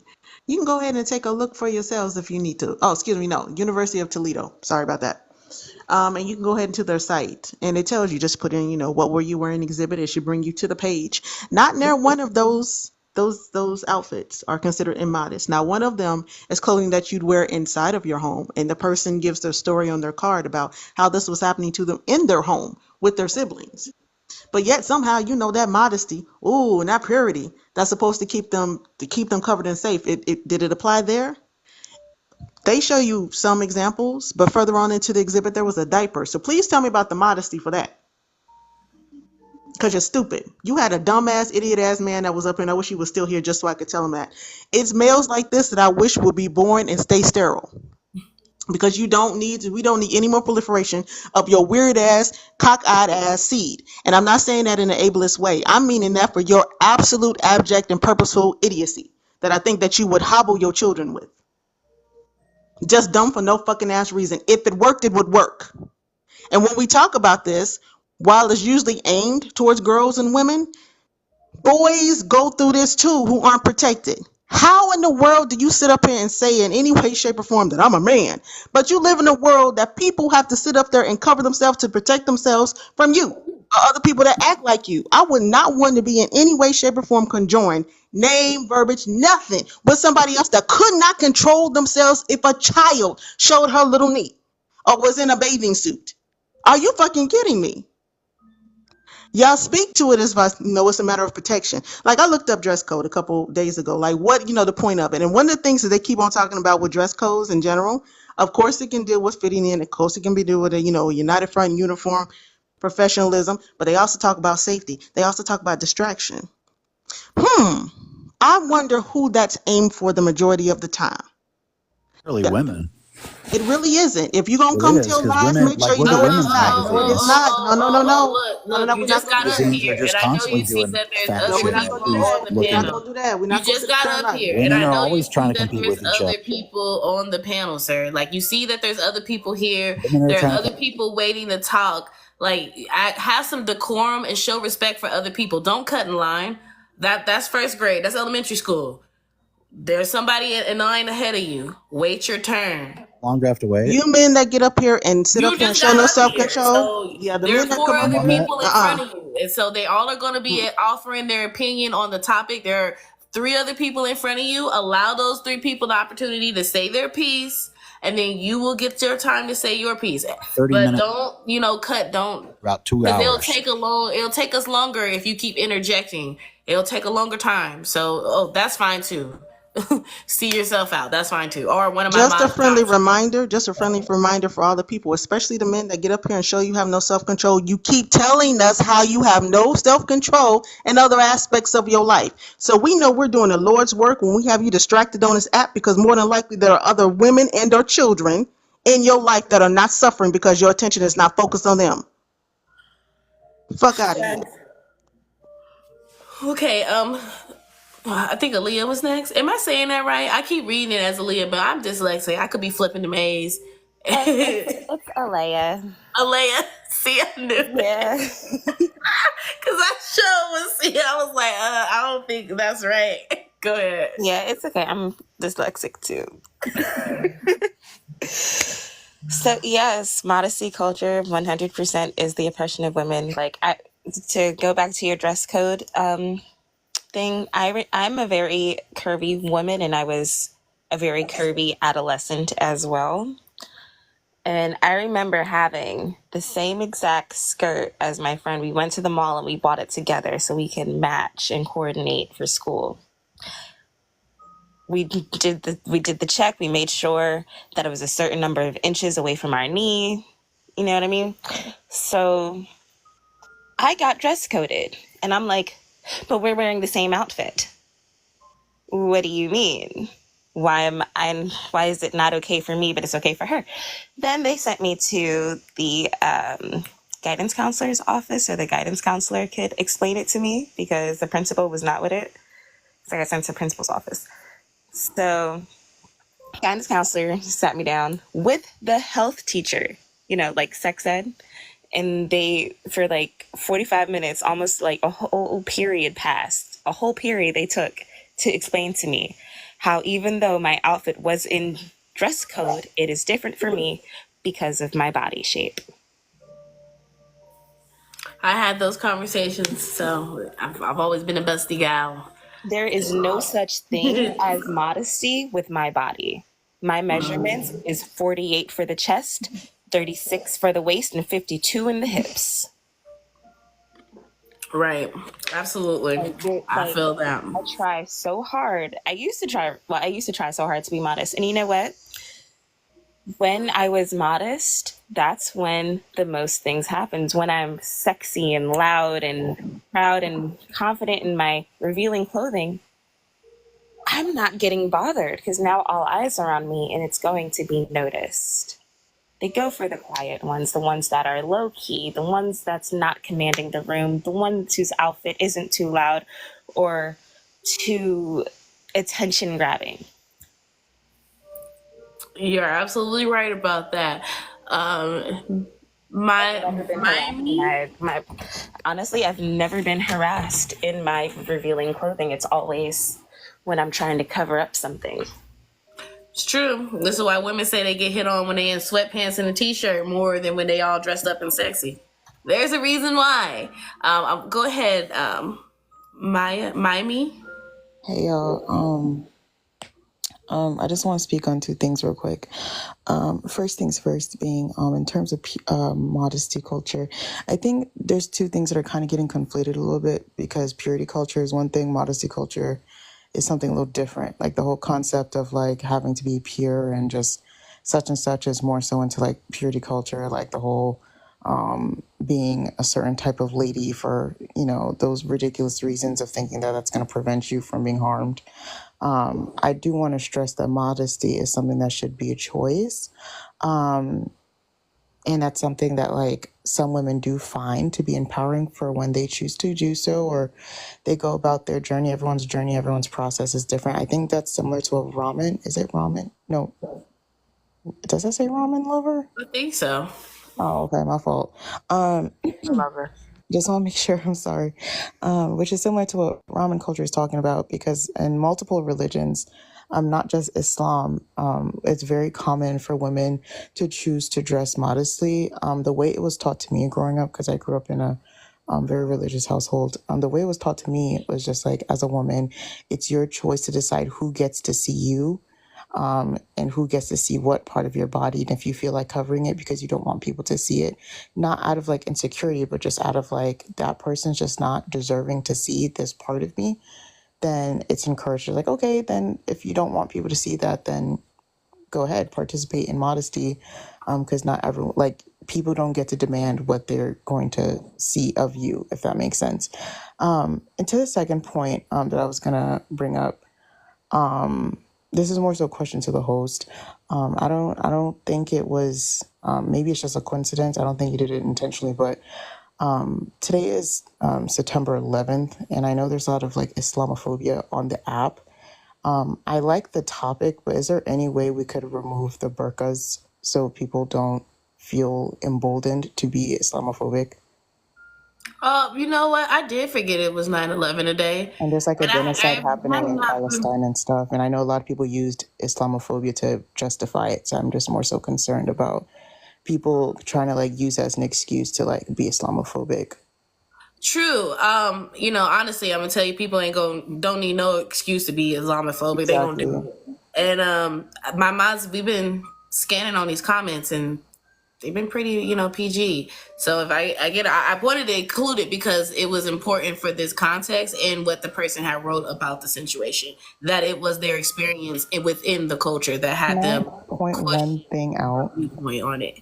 I'm just gonna point one thing out, and then I'll just go back on mute because I think everyone's just like chuckling in the comments, which I guess Islamophobia is funny. But anyways, I want to point out that when it comes to like modesty culture being pushed on women, I truly do wish I saw people talk about other religions more often, because this is something that I experienced in a Christian household where Christian veiling, I'm not sure if you guys are familiar with the concept. Christian veiling is very similar to the concept of like wearing a hijab, but it's usually without choice. Christian veiling is when once you hit puberty, they force you to cover your hair and shoulders within the sanctuary because it's considered immodest or sexual or revealing and distracting to the men who are supposed to be worshiping. Some Christian churches even make women sit in the back so you're not a distraction. The church that we grew up in, once you hit a certain age, you're not even allowed to not wear tights under your dresses and skirts, because even your legs being out in any way, like, when you sit down and your skirt like moves up a little bit, that was considered like immodest and inappropriate. So like, I think it's also important to highlight it's not just, certain religions, like it's literally all of them. Like we see Orthodox women And I going through think it it's too. important that we also make sure that, when we're in these conversations and we have this, that we're not projecting the fears that other people may have or the perceptions that people have, because we can't control how people perceive us. All we can control is what we actually talk about. And in this conversation, I've made it very clear that I've talked about the Bible extensively. I've talked about Christianity extensively. I've called out the Christian God several times because I grew up Christian and studied to be a missionary. So all I know is Christianity. So when Roman came up here and provided the information that she did about, Islam and the Muslim faith, that was her talk about her experience. So I can't control how people perceive this, and I'm not going to worry about trying to tailor how I move and what I do off of how people are going to perceive me, because I'm a Black woman. They're going to perceive me how they want to do it anyway. I'm just responsible for what I say. And in this conversation, I've always made it clear that it's Abrahamic religions across the board, not just Islam, but Christians and Catholics. And since the Jehovah's Witness thinks that they're a different group, them too. The Scientology people, them too. It's religion. And this post here is about religion as well. So I'm only ever going to be responsible for what I say, and I'm not going to stress myself out with how people perceive what I'm saying. They're going to take what they want, especially on TikTok. People going to chop, screw it, and put it back out there however they want, and I'll handle it then. But again, that right there, that's a little bit of modesty culture, us being so concerned about how people perceive us. That's what has women be put back on. That's what has a lot of women go back to or dress a certain way, because they are concerned about how people are going to perceive them instead of living in a way that feels good to them. If it feels good to you to be modest, you should be able to do that. But if it feels good to you to be in a miniskirt, you should be able to do that. But society says, as a woman, you need to be worried about how men perceive you and how men are going to treat you because of how they perceive you. So you need to always be dressing for the male gaze. And that's what, we're pushing back on. So it wasn't to say what you were saying feeds into that, but, our consistently viewing ourselves through the lens of other people sometimes feeds into this modesty culture, because we're trying to make sure we avoid certain views or certain treatments or certain perceptions that other people can have. And that's way beyond our control. Like we can't. I apologize if it came off that way. I wasn't saying that about you. No, I just wanted. I hope that's not how that came off, because I was more so just saying generally. I wasn't trying to say that about you specifically. I was just more so talking about the background. Fine. I'm not offended or upset, but I want to make sure I put that out there, because part of I want women to be free. I want women to be free from worrying about how society and men will perceive them, because you could be Mother Teresa and they still, well, Mother Teresa was a terrible person in real life, honestly, but I'll keep saying that. You could be Mother Teresa and men will still find a way to sexualize you or slut shame you or something else, because it's just them. Something's wrong over there with men. They need to get that together. I think Yamaya hasn't gotten an opportunity to go. Nisi, and I think the AI shame. I haven't seen that before. Go ahead, Jamia. Hey, okay. So I really appreciate your perspective. I just wanted to say that what at the core of all of this is really patriarchy. So I'm pretty sure that all of us as girls were told at some point to go and put on pants or like something less revealing because, you know, uncle so and so was coming over or your male cousins were coming over. And it's these messages that we receive as little girls that instill in us this belief that there's something kind of dangerous about our bodies. And that sort of patriarchy has simply infiltrated its way into religions. And sometimes by extremists that enter into religions and then subsequently, you know, change the way that people normatively think about said religions. So my question is always like, how do we start to deconstruct this? Because what I've noticed is that whenever you talk about modesty and dressing modesty, what that says is you must earn your respect via what you put on your body. And if you fail to do that, then not only is this not going to protect you, but you absolutely are asking to be disrespected. And so that is whether you're wearing revealing clothing, or for Black women, it even translates into just not doing too much, whether that is wearing eyelashes or wearing like hair. I cannot tell you how many misogynist pricks I've heard on this app just ranting and raving about how, you know, all these women are dressing like this and they're behaving like this and dancing like this and wearing these lashes and wearing this hair, thus turning you into not a woman who is worthy of protection or respect. And I think that is incredibly dangerous for so many different reasons. And lastly, whenever I see the word modesty,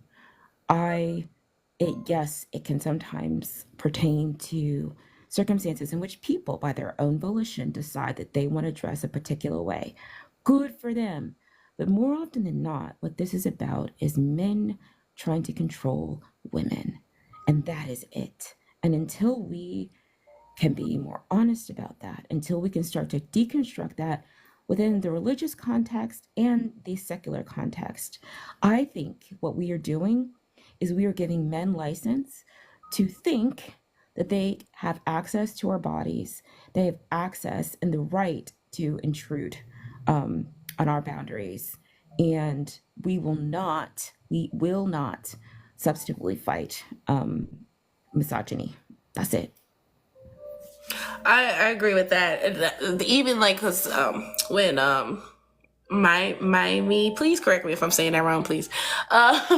When she said something like, I almost heard this when she said like, you know, she was raised to believe that you have the right to choose who gets to view you, which is something that, you know, I heard in the church a lot too. But what doesn't work for me in that message is that it still puts the woman's body in a position of being a present or an object that has to be won or earned, which in some ways a person does have to earn your trust and does have to earn your love and things like that. But when that's why that whole conversation gets tricky, because you're still positioning the woman's body as an object for me, it makes it feel like, you know, a present. And I feel like a lot of times that's what men really want. They want to be able Wait, to can I clarify what I meant earlier? rip it. I'm not, and I'm not speaking exactly to what you were saying, but I'm speaking to like how No, I felt when I was that's receiving that message in the church, and why even when I used to hear it, it used to like do something for me. It never fit. Like I got the concept. Like yes, you do have the right to choose who views you, but I also never liked the fact that it made it seem as if because they're only talking about men. When they say that they're not talking about I the mean, they other said women that or the Lord. about They're mainly women referring to too. like your husband. Like, you have the right to what man gets to view your body. And typically they want that man to be your husband. Like, so for precisely. me, it always like Precisely. put women in a position of like being a present that a man gets to Precisely. unwrap on his wedding day, Precisely. and then he gets to, men getting to fantasize about like, ooh, I wonder what it looks under there. Like it always gave that it was a game for men and not necessarily about the benefit of women, because then they would say things like, you have the right to dress in a way that makes you feel comfortable and makes you feel safe. And that's never the conversation that I was hearing in church growing up. We were also taught to not dress provocatively. Okay, so just to clarify, like we were taught that about just anyone who was just like outside of like the faith in general. That includes women, because anyone who was unchristian was just deemed as unclean. It was a very strict church. Like the type of church was like no pork, no shellfish, no none of that. Like borderline orthodox type views. That wasn't just towards the men. Like you weren't. It was advised to be cautious who you expose yourself to, because they're unequally yoked and unclean. I hated that term, unequally yoked. So let me see, who was next? Was it Nisi, and then the AI, Yeah. and then Digital Jules? And I think that'll be everybody, and we can open it on up. Yep. Hey, Sissy, how you doing? Good to see you. Glad you're here. Good to see you. My duties really quickly. There is 60 people in here. Please tap the screen. I don't see a lot of people. If y'all in here, please tap the screen. It's free, and you can gift the host and the panel if you feel free. But I did want to address the fact that, one thing that really irritates me about this whole modesty culture thing, it is definitely oppression of women. And what it is putting the ominence of the actions of men on women. Women are supposed to accommodate the actions of men for the quote unquote safety of women. It's not keeping us safe. Just like my good sis Nature said, if you look at the what I was wearing display, it's full of diapers, onesies, kid character cartoon outfits. Most girls that have been essayed were essayed before the age of 18. They were not out here wearing club clothing or mini skirts or, sports bras as shirts or workout clothing. They were not doing that. This is what's crazy about this, is that what they're failing to, what one thing that I feel is being failed to be mentioned is that what it is that women are supposed to be held accountable for the inactions of men or the lack of self-control of men.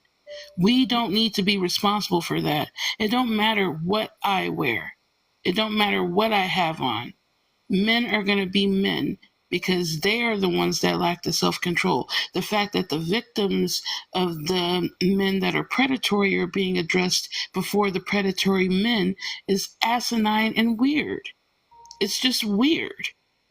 What do you think me changing my clothes is gonna, how is my changing of clothes gonna stop predatory men? It's not. It's It's not. not. And I wish they really need to stop putting that on women. Oh, well, you should dress this way because there could potentially be a man. Like, I could be wearing a jogging suit with my hood on from head to toe and be assaulted by a man. You could be in scrubs with a Could be in stethoscope scrubs. around your You neck, can, like me being personally, asleep after you just perform a 36-hour surgery, and men are still facts, going but to do what they want to do. and this is what drives me crazy, especially if you're a victim of it. I was in overalls and a cartoon shirt. I had And my a pink child Barbie at doll that. overalls on as well when that happened to me. So what? You saying that to me enrages me because I was a kid and I was not out here being quote unquote fast like they like to call us girls, particularly black girls that were fast. When guys give us attention, instead of telling that grown ass man, why are you looking at that little girl? Like this is they're trying to pivot the responsibility. This is why we're constantly being shouted at. Accountability. They want us to be accountable for the actions of men. Horrible men at that, which we are not responsible for. And they'll use religion to do it, which is why I left religion. That is true. I don't follow the Queen Maker like that no more. But one thing she did say was that men try to control in women what they fail to control in themselves. And she had a bar that day. Go ahead, the AI shame, and then digital jewels, and then we will open it up and everybody can just jump in. Yeah. Well, first of all, my name's Aisha. Hello. Hello, Aisha. Aisha, she is the girl I never had. Yeah, that's my birthday song every year. Shout out to my mom. But what I was gonna say is more so, like I said, it's more so the topic, and I want to get this clear. It's not like I have a problem with the prompt, but even when I looked it up, when I click modesty culture, it goes straight into purity culture, and I think that's more so like. And I'm more so talking to you, host, because like I agree with what I can't deny no women experience up here, and I would not want to, because that would also be denying my own experience, right? Because we all know how that goes. But I think, especially when it came to like talking about like Islam and women in hijab and hijabis, there was a lot of misinformation thrown. And I feel like what we're talking about in all cases is cases of religious extremists. You feel me? Or extremism, religious extremism, because as someone who is Muslim, through and through practice, did my own research, all that fun good stuff, the hijab is encouraged, but it's not a requirement to be a Muslim woman. You know what I'm saying? And when it's talking about dressing modestly, there's, as you learned tonight, there's rules for both men and women, because men and women are different, right? And again, whether or not you agree with that, that is a-okay, right? But the thing is, the reason why they said, and again, this is one thing you can or cannot agree with. I'm not going to argue with it. It really was just like, hey, you should show yourself to your future spouse. That's your choice. That's it. That's all. But what it made clear is that if a woman, because there was multiple stories where the people had to check the men, if a woman is naked or there was like what's the appropriate word? Schmeck worker who was unclothed, right? And when the men was looking at her, one of the prophets said, do not look at her like she's not worth anything. She is still a woman at the end of the day. So y'all need to avert your eyes. And I feel like the main issue isn't the modest clothing, because like I said, you could be all of us women know, you could be essayed in a paper sack.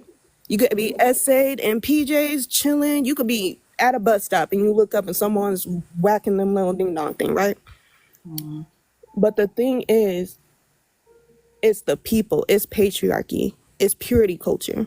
You know what I'm saying? Because why do people still call me a 3 or 4 and you can't even see my boobs? You know what I'm saying? Like, does that make sense? It's more so purity culture. The thing is that they're hand in hand. Like, you don't get purity or modesty culture without religion. Like, people were not pure. People didn't have this expectation of, like, you have to be a pure woman in order for you to be marriageable. A lot of, and especially here in these United States, a lot of tribal people were matriarchal in practice. Women walked around freely. There are still places around the world where women walk around breast out. Like, it's not inherent that the belief is that women have to be modest or covered in order to be respectable and pure and things like that. That is something that has been imposed onto people by way of religion. No, what I was more so saying is that when we're talking about just the context of it, because what we're describing are people actions, you know what I'm saying? People sexualize the bodies, right? What I was trying to bring up with the context of it, just because, like I said, there was misinformation going around, and just in general, you know, I feel like everyone can learn something from one another, right? Just in general. I don't feel that way though. Some of these people out here is dumb. No, Like, people who can actually hold like I'm conversation. not You gonna know what I'm say saying? People who can everybody can actually, learn. I can learn what not to do for some of y'all, but not like you keep know what I mean? Like learning. people who can actually like have a conversation, go back and forth, and learn information. Some of Right. them, they just gonna have to talk to the air. You know what I'm saying? But what I was saying more so is just kind of like modesty and purity can go hand in hand, but modesty culture is, I don't want to say it's not a thing, but it's not the, what's the word? It's not like the title card. You know what I'm saying? It could tie into it because of course it can. Because like I said, people are gonna people. And I don't know, you can see my profile picture, you know, you see my edges. I got some makeup on. You can see a little bit of my neckline. Some people in here be like, oh, she too covered up. Some people be like, she not covered up enough. But this is my definition of modesty. It falls within what I'm comfortable with. Sometimes I'm in short sleeves and a skirt. And I got a body. And I know Ramen talked about it earlier. When you are a bigger body woman, modesty is always going to be, your modesty is always going to be in question too. Because, oh, I can't wear jeans and a tank top because I got a butt and a breast, but 2x4 can. I can't wear a turtleneck either. Like they be like, just wear no low cut shirts, baby. My boobs look even bigger in a turtleneck. When Right, you feel me? Like it that's looks what, huge when I put a turtleneck on. like that's what I'm saying. It's like it's always gonna change, and which is why I said it's not really modesty, because modesty in a concept. Like what's your version of modest? What my version of modest? Hell, you ask some random strangers. The modesty culture, though, is the belief that you should be covered in some capacity. Not how much you are doing it, but if people harbor a belief that you're supposed to be covered in some type of way and you're supposed to dress in a more conservative manner, that is modesty culture. And modesty is an extension of purity culture, where it says that in order for a woman to be pure, she can't be overtly sexual. She can't, you can't even act like you like sex. You're not even supposed to talk about it if you want to be a pure woman. You're supposed to wait till you're married and then have those conversations. And then when you're at home, you can dress a little with a low cut blouse on when it's you and your husband. But there's this expectation, the expectation that you're supposed to be covered or dress more conservative or save yourself for marriage. All of those things lead right back to purity culture. And I'm only talking about modesty right now because this is what's been hot on TikTok. I would have said purity culture, but the trending buzzword right now is modesty. So Yeah, I think but that's I just, think that oh, they're sorry, my fault. I think that's why I was just like, because what you said is, yeah, it can tie into it, but it's not like the title card. But mostly just that I was just clearing up some misinformation, like more so about Islam and Muslim women, because what we're talking about is like the extreme and not, if I said don't eat chocolate on a Tuesday, this is fake. There's going to be someone that says you can't eat chocolate at all. Like, it's just that. It's like that extremist is what's publicized and broadcast and kind But of. see, but the reason why I'm bringing this up is because it's the little bitty, the little bit of modesty that opens you up to oppression. It isn't the big overt stuff. They didn't just, overnight say in Saudi Arabia, we're talking about how they, have forbidden women from speaking in public. That didn't happen overnight. That was a slow erosion of their rights. Okay, well, maybe you shouldn't show your ankles. Okay, well, maybe you shouldn't show your whole face, only your eyes. Okay, well, now you can't show your eyes at all. Okay, well, now you can't use your voice in public. It was a slow drip of the erosion of the women's rights. And sometimes people forget that because we may see the end of it and be like, oh my God, it's on fire. But a fire starts from a small spark. A little bitty spark is what starts that off. And modesty is the little spark. It's the little comments about how you should dress, the little comments about how you should do your hair, the little comments about how you should talk and engage with other people. That can lead to a slow trickle that results in the complete erosion of women's rights. I think we got one more person. Wait, I just had like two questions, but I know Mommy was also talking. I'm so sorry. I just wanted to correct one quick thing, and I'll be quiet. It's just what we're talking about Saudi Arabia and like those rules. Those rules are a lot older than Saudi Arabia's existence. It wasn't like a trickle thing. Those rules started with like the sons of Abraham. Like that's very old. I mean, That's but not it's a it. new thing today, right? No, Like they it's just not. passed that ordinance Like it's recently. based, but it's based off of rules that have existed for since like BC. Right. Right. Okay. But So if we want to say that, we can can all I go just back say to BCE. Like, come on, slavery was can okay I back just in say can BC. I just say Like, we're something? not going to sit here and act like the how Right. you get individuals into that type of belief system that wasn't there before is a slow process. It's not a overnight thing. It's you got to slowly get people comfortable for it. The same way it may have been a normal thing 3,000 years ago, absolutely, but in today's time it's a process, especially for these countries that are on a national stage. They have to like, in order for America to not want to declare war on you and these other union nations, you got to have resources, is for one. And for two, you got to play the game. And the game that these countries is playing is that, oh, we're the good place. We're the place that has a democracy. We're the place that's safe for people. So what that I dropped a chemical bomb on my citizens over here? That don't pay attention to that over here. Look at all the other stuff we're doing. So Saudi Arabia, when it first started working with America, it was like, no, we don't treat our women like this. Look, our women can read. Our women can go to school. What are you guys talking about? We oppress our women. No, we don't. And then they slowly went back to like how things were. So, But that's the I thing. think, It hold didn't on. I start think that Iran, way. hold on, just one quick thing. I think Iran is probably a better example because I understand what you're saying.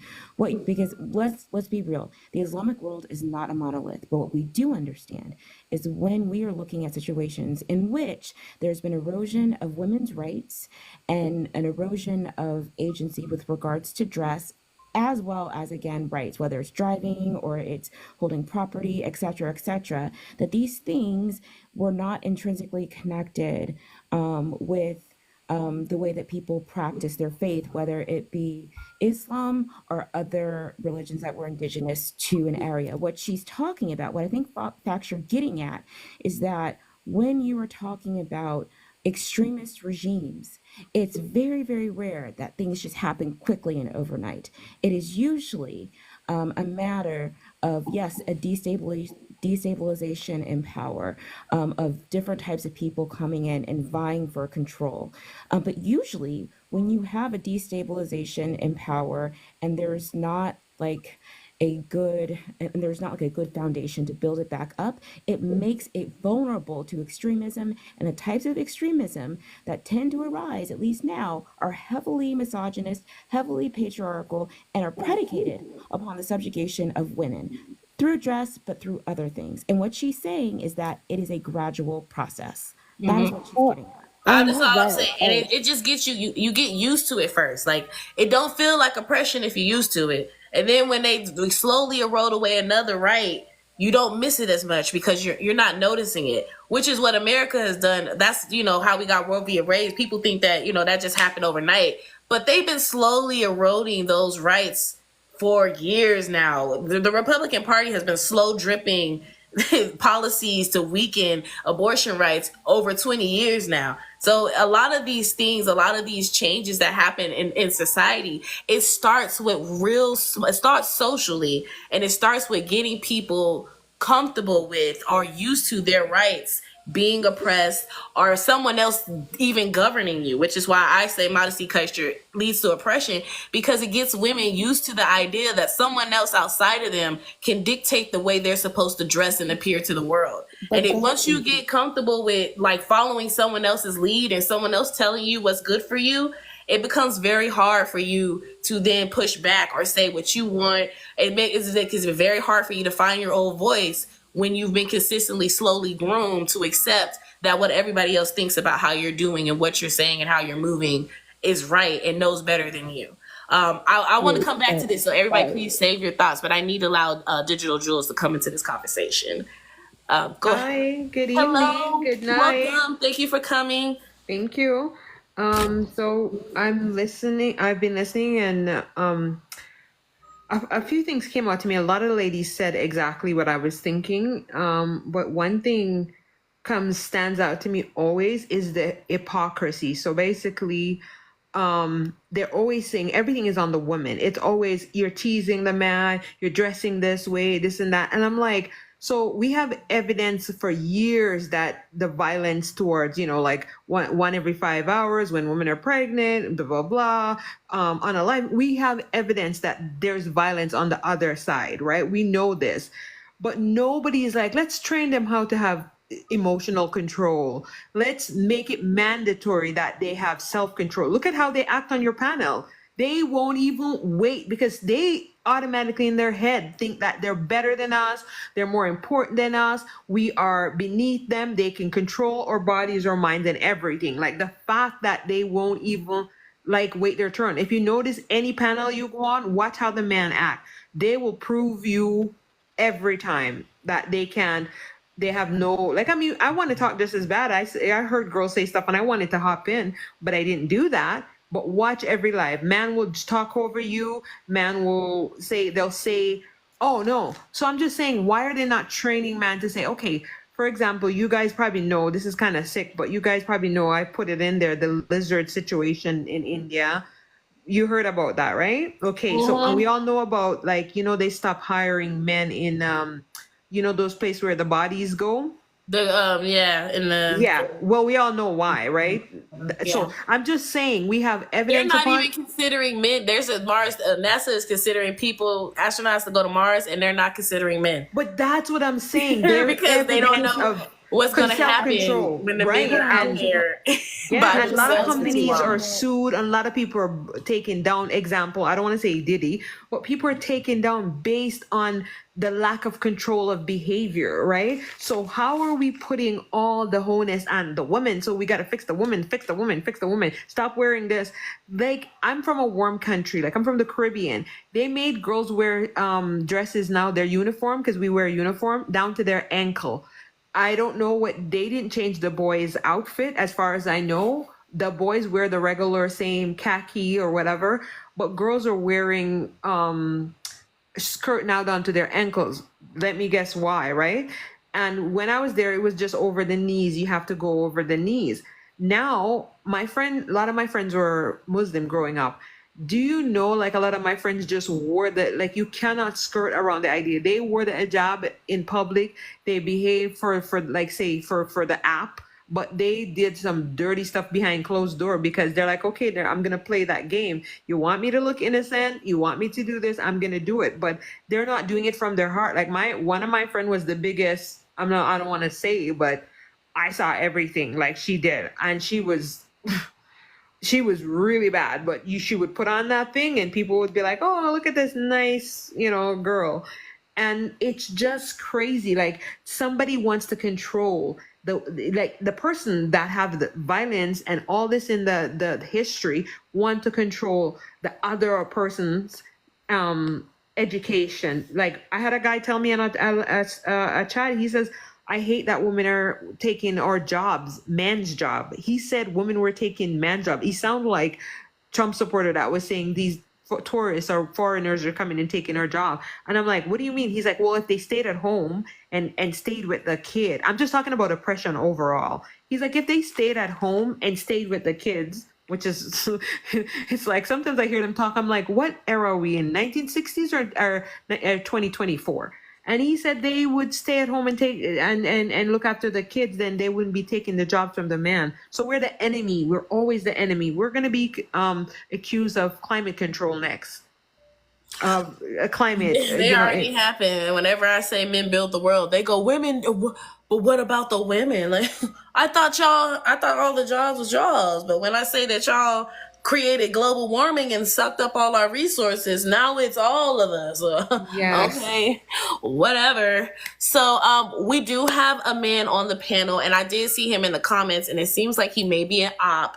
So we're gonna allow him. Well, let me just finish a little bit because go ahead. I'm gonna be quick. I'm gonna be quick. So I'm just saying, instead of being such a hypocrite, and a lot of women are perpetrating this and just buying into it, I think we should teach the man how to be like like I used to personally do that in relationship. Like you need to control yourself, but you're not getting none if you're gonna just be like a pig and all over me. Like you have to learn to control yourself.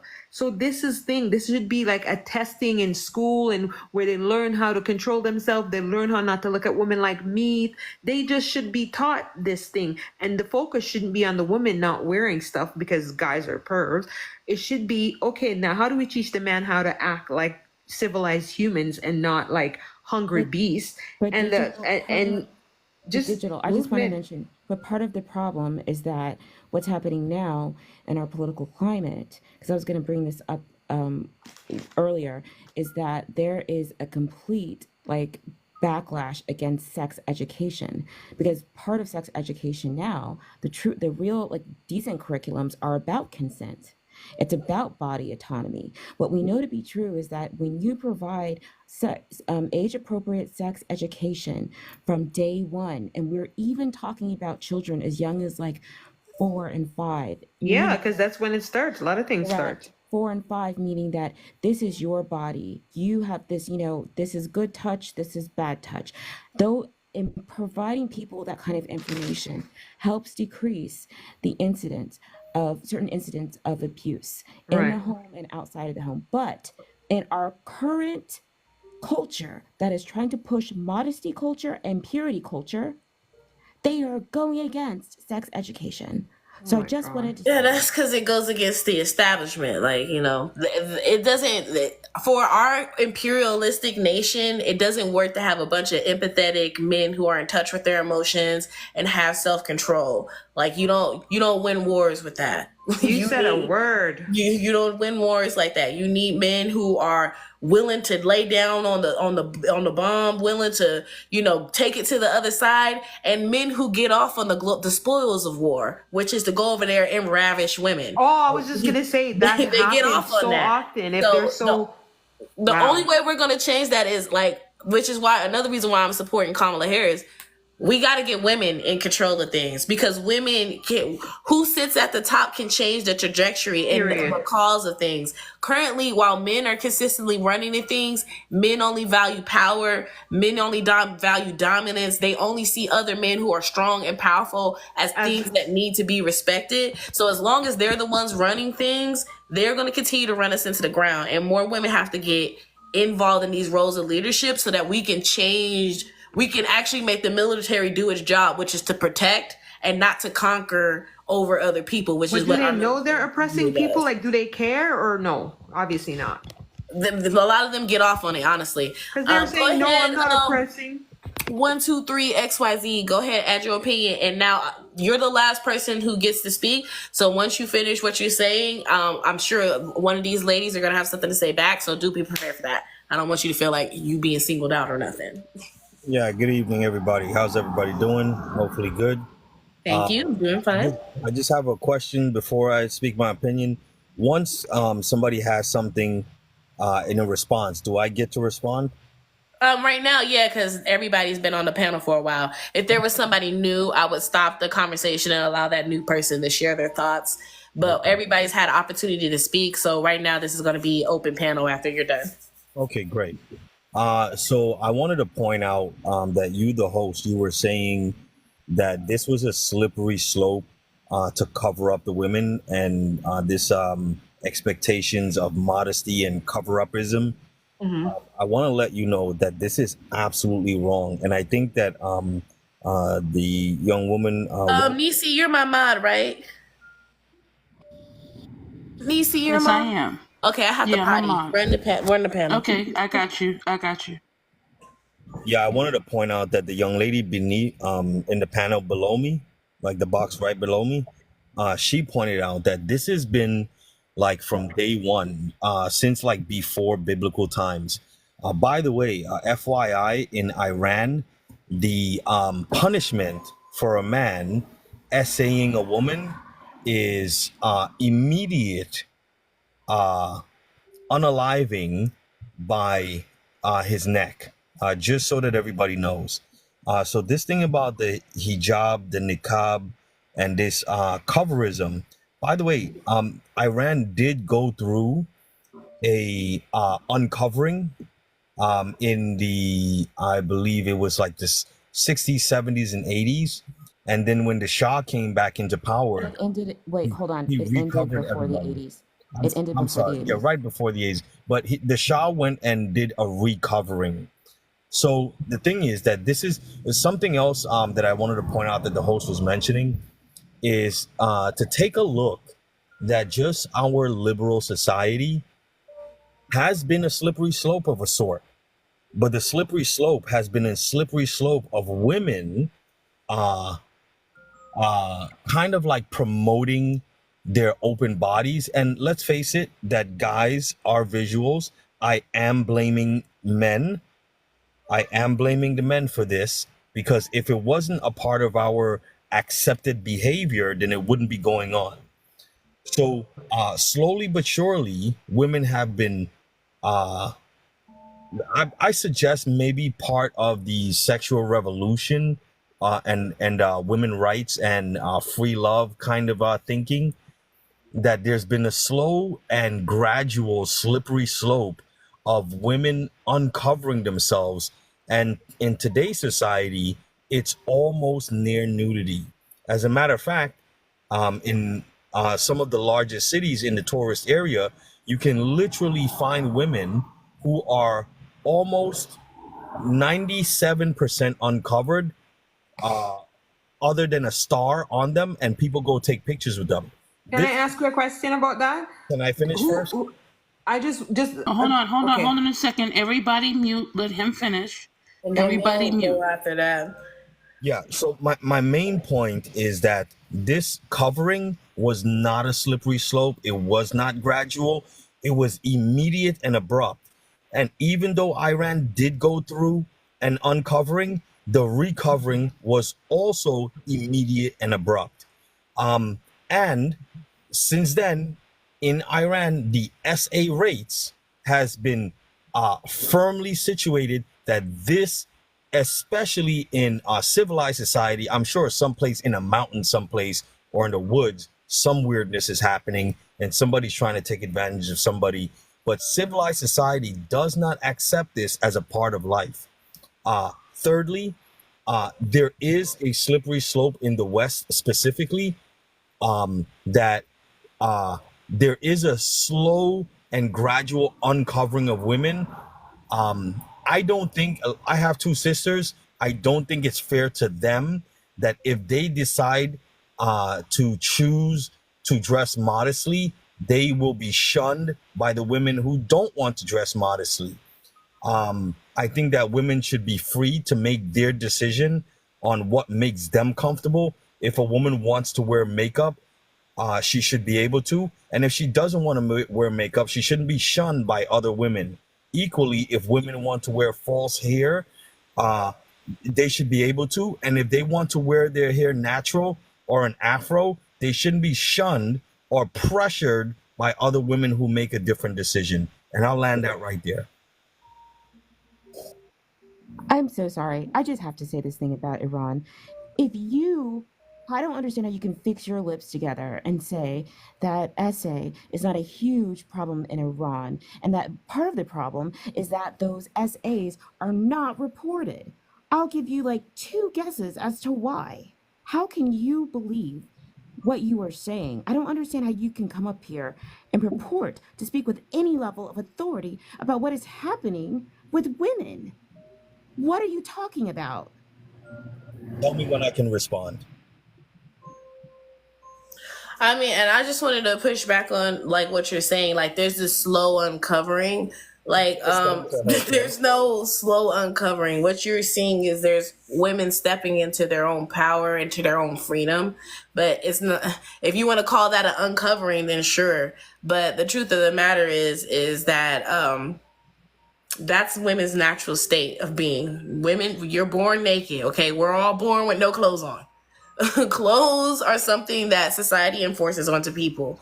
So this saying that we're like, and I didn't even understand what you meant by saying that I was wrong when I said it was a slow movement, a slow erosion of rights. I wasn't just referring to them covering themselves. I was referring to them removing women's ability to speak in public. They didn't just That didn't just happen out of nowhere. That was a slow erosion of women's rights, a consistent effort to strip women's rights back to a place where they could say, you know what, women shouldn't even be allowed to speak in public. You know, your voice, you can't even sing in public. And I wonder why they don't want women speaking and singing in public. What would women be saying? What would their songs be about? Why wouldn't that be deemed as important enough to hear? Like these. Can I respond now?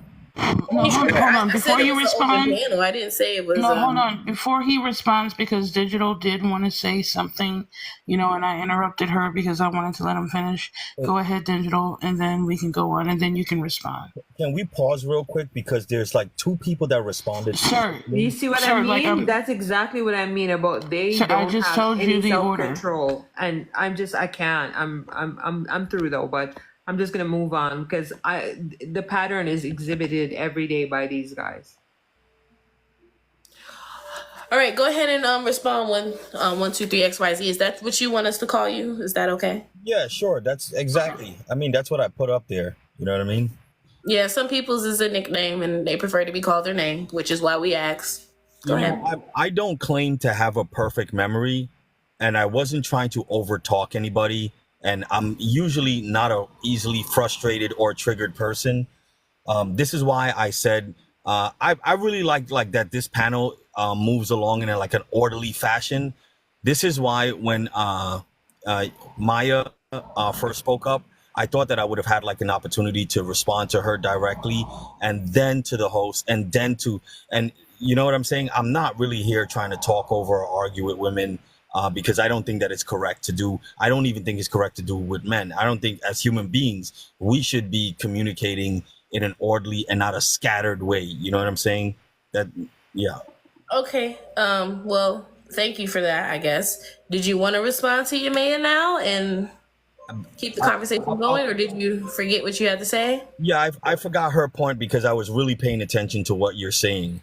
Okay, no problem. I can respond my to point you was though. point was very short. It was that you cannot say that SA is not a big problem in Iran and that it only happens in like remote areas. We understand that when we are talking about Iran and actually many other places in the world, that SA is notoriously underreported, okay?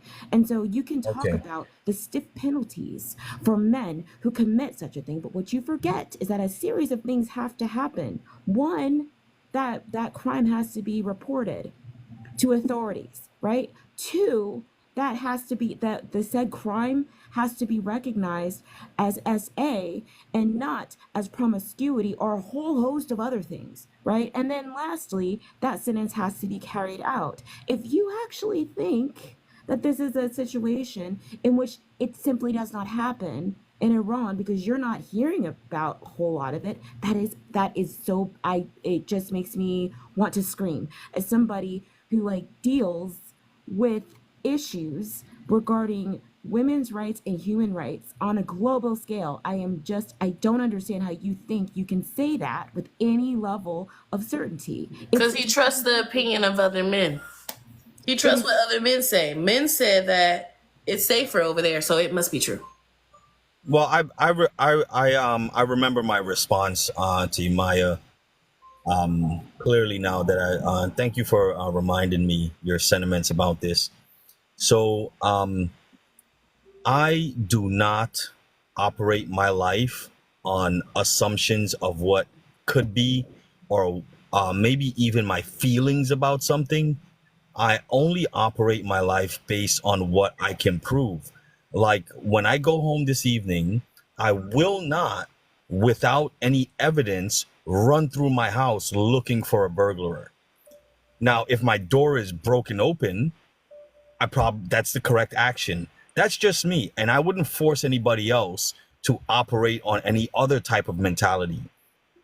So my point to Yamaya is that although there might be unreported things, I have no evidence of that for myself or my group of friends or my family to be operating that, you know what? There's a whole bunch of unreported things going on. And now, because I have this sentiment about these unreported things, which unreported means that there's like no record of it. So if I can't find a record of something No, because XYZ now what you're doing is you're insulting my intelligence. What I am saying is not conjecture. It is not an assumption. Okay? This is based on decades like of study of people who are interested in human rights from a global perspective, of people who have a culturally competent method, right, of studying these matters. Because when it comes to SA, culture and patriarchy are notorious at misrepresenting what actually happens. So please do not tell me that I'm simply assuming something. No.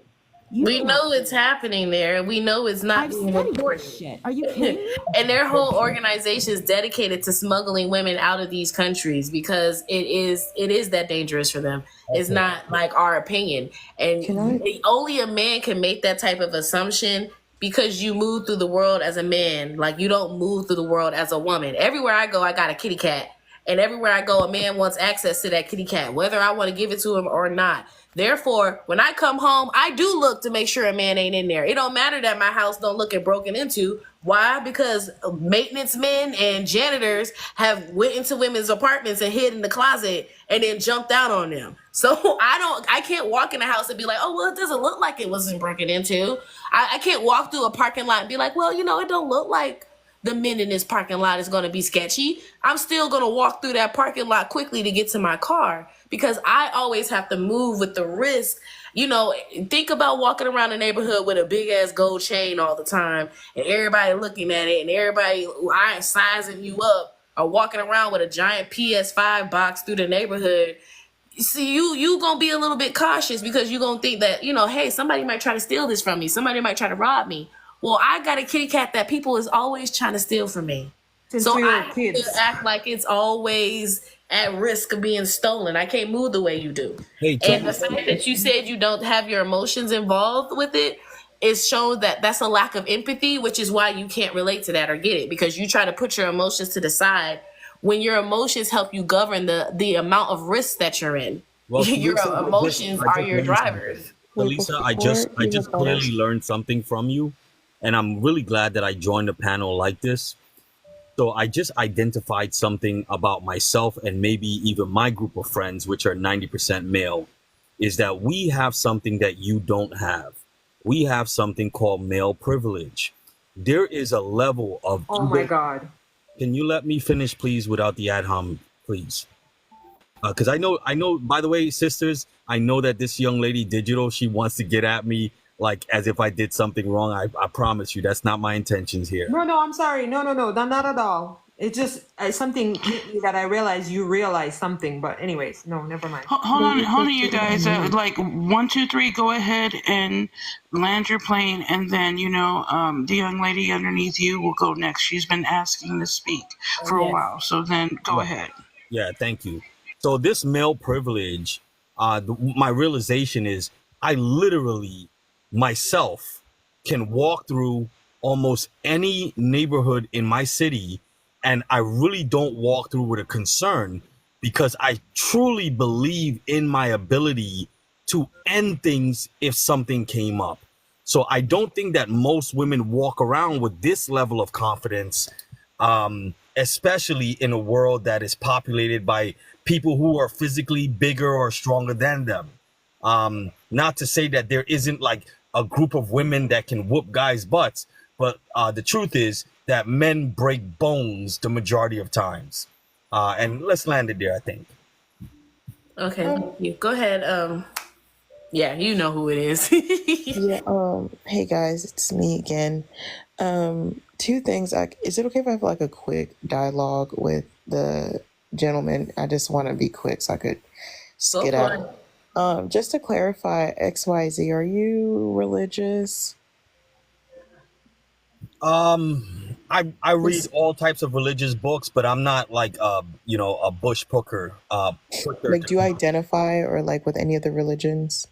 Yeah, I identify simply because that's how I was raised. But to be honest, I don't know. I'll be honest with myself and I say, I don't know which one of these things are right. So I don't go around. No, it's not about knowing what's, well, that actually kind of gives me my answer, because none of these require you to know what's right. I'm not trying to like religion police, but I was really just curious, just for context, like, or if you're like a person of faith or not. No Is my problem. question. No problem at all.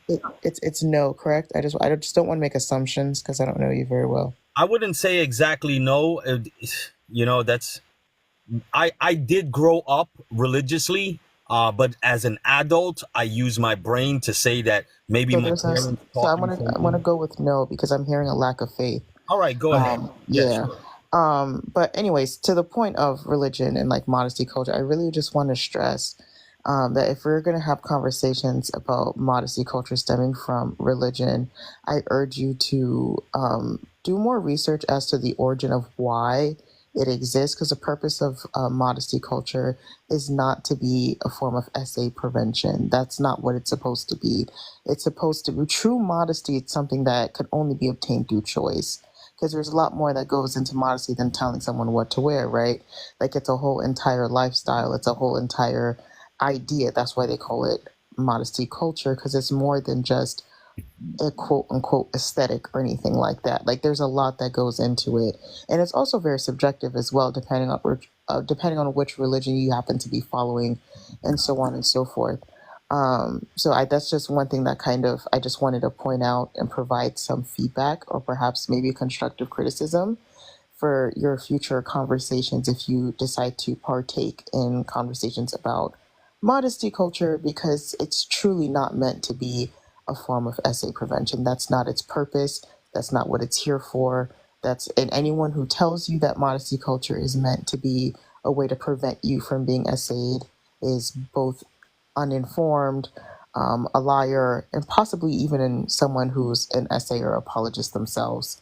Um, but I don't mean that in a anyways. But to the point of like the whole religious thing, um, I'm a person who, like I've mentioned earlier, I support people's modesty culture, but I do think, for the point of like women's rights, I do think we've gotten to a point where we are kind of shunning women for wanting to partake in traditional values or modesty and things like that. I'm not saying anyone did that here today, but since we're on the topic, I'm just pointing out that I feel like we're at a point where a lot of times we'll see on social media, we see people like Ballerina Farms or North Smith, like their comments are not always the most positive. People are just like, oh my gosh, it's giving hashtag pick me, or like hashtag this, hashtag that. But like the whole point of women's empowerment is so a woman could do whatever she feels is positive for her life. It's supposed to be her choice. Um, it may be empowering for others to not partake in modesty culture, but if a woman genuinely wants to do those things, she should be allowed to do so without being judged, shunned, condemned, or ridiculed, because condemnation on either side is not good. The same way people should not be condemning unmodest women, modest women shouldn't be condemned either. If that makes sense. I'm sorry, that was kind of a monologue. Yeah, I agree with you 1,000%. Just for the record, Just really quickly. I Sorry, did not hear that. to the host. What exactly are the rules of your live? Because I was muted because I had a comment as far as his behavior was concerned. I didn't use the word, I used grape, because my question was, and my statement was actually, I wondered if you, was it 123, had ever been raped yourself, or if you've ever known anyone who has, because a lot of the things you're talking about is just basic empathy and or common sense. So I wanted to get an idea from the host. What exactly are the rules here? Because I was, like I said, I was muted. Oh, I didn't realize. I didn't know you were was muted where? I was muted in the. I see. She said you know she didn't like that you questioned his status of being essayed. I stand by that. Okay. Okay. Okay, I got that. All right. So is that something not to do, or is that a valid question that I can ask? Because I'm genuinely curious. I wouldn't ask anybody their essay status on. The reason for my question is because of his absolute outstanding lack of empathy here. Oh my God, the male privilege. You have lived in this world for X amount of decades, and it never crossed your mind that perhaps this is things that are happening to another population. Can I That respond to is, that? that is amazing to me. Like, can y'all give us some of that audacity in the bottle? But I hear you. I can adhere to Hold that. on, I wanted to nature. get Hold on. Like clarification.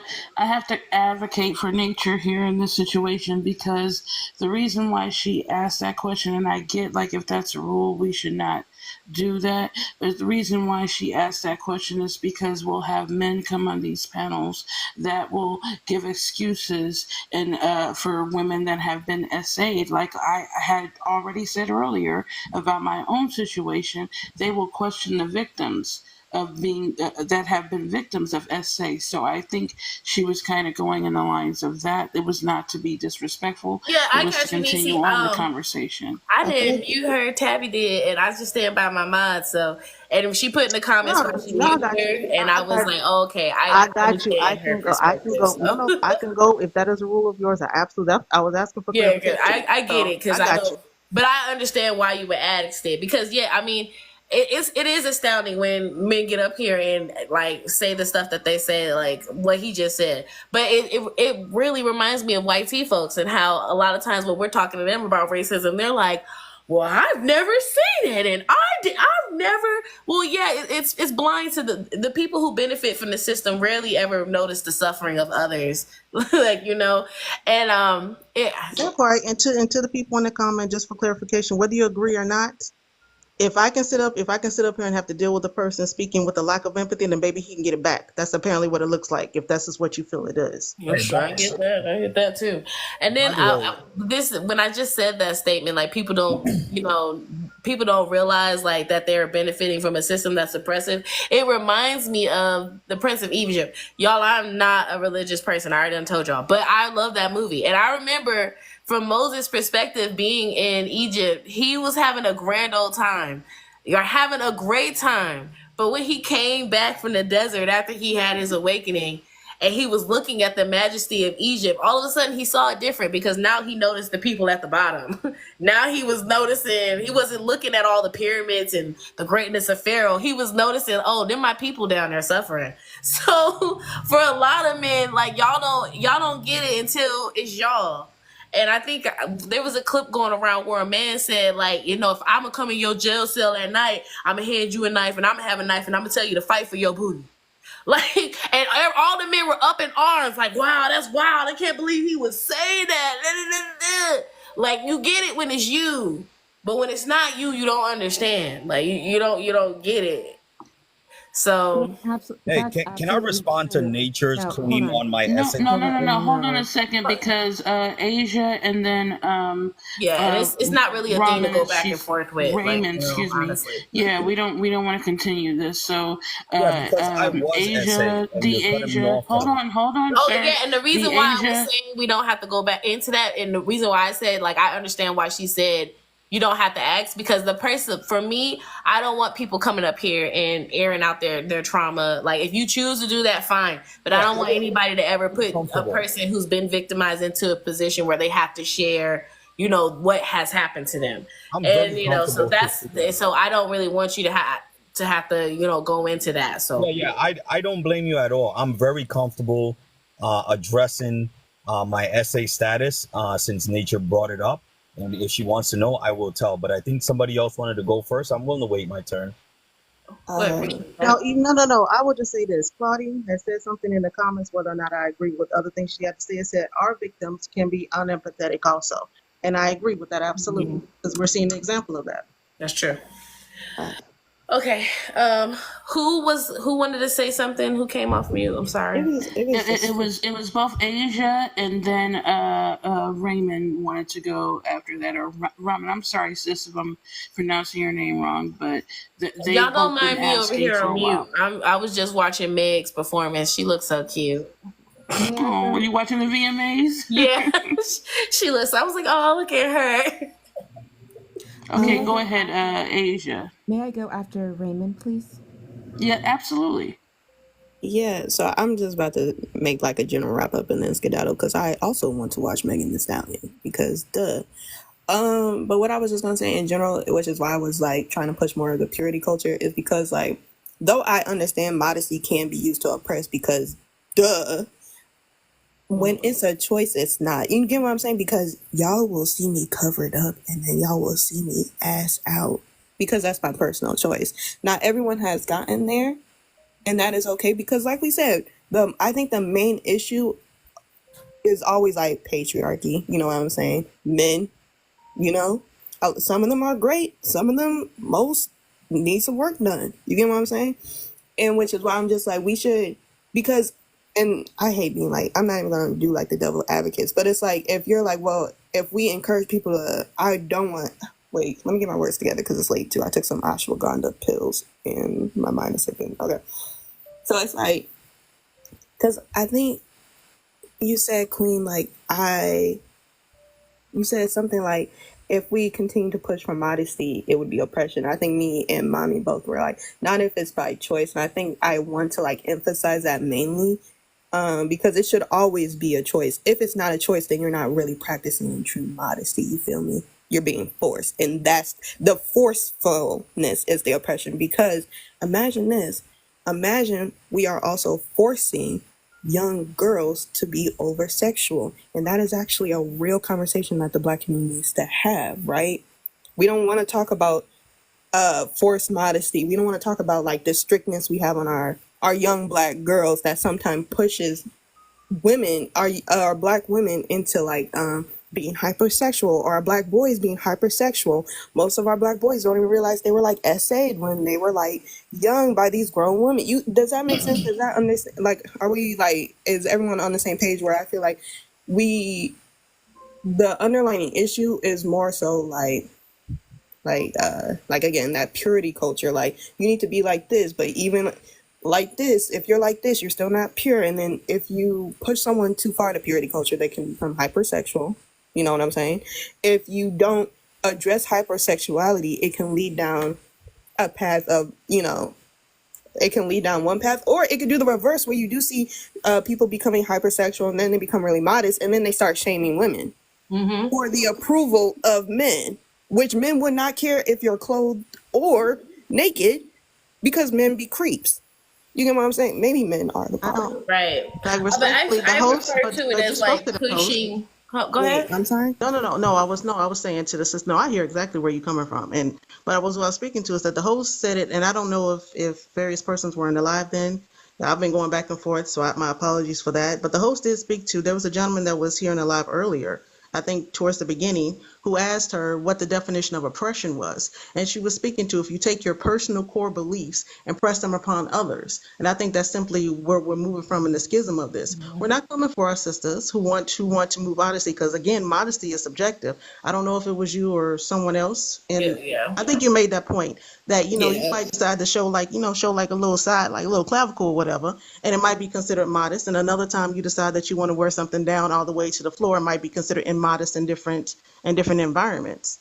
So I think in this particular live, we're speaking to when it is used oppressively, not as a matter of what your choice is. Right. Because If that every is the woman had the point. That is freedom the to point. choose, Oh, it would I'm be sorry. perfect. But modesty culture is pushed upon women. It's told that to be safe, you have to dress this way. To be respected, you have to dress this way. To get a husband, you got to dress this way. To get a job, to be respected in public, to not be catcalled, you have to dress this way. And all of those are ways that people are enforcing modesty onto women. Because Right. you should be able to wear Sorry. I whatever have you just want to wear. one I was little gonna thing. say Hold on a second, I'm because almost done. Sorry. Yamaya has been asking. Like, I told her she could go after Raymond. So I was almost done. I'm so sorry. I'm about to drop. I'm so sorry. I was gonna say agree to that point, like in general, because again, y'all don't see me on the regular, but t-shirts, leggings, going to get some gas. I'm catcalled. You tell someone, they be like, "How are you catcalling? You dress, they can't even see your toes." You know what I'm saying? It was hot. That's not my toes, but you get what I'm saying. It's like it's that. Hello, can y'all still hear me? My connection kind of. No, we heard you, love. Okay, I think the more so I just came up because misinformation was spread, and I feel like during. I'm not sure what the misinformation was still either. Did you ever It was more so when we were talking about like the religious text, which you didn't really participate much in. So it was somebody else beforehand, and more so when it was talking about Iran and everything, because they're under a different type of law, which is again why they can't get away with certain things. and whatnot. But anyway, as far as the topic, obviously, I'm always gonna be for just like freedom of all and whatnot. Wait, Like are you you saying guys that have a hold I'm on? Are sorry? you saying that I misspoke about Iran? How did I misspoke? How did I No, miss? no, no, no, I no, don't no, think not she you, said not you. you. That's not I didn't not you.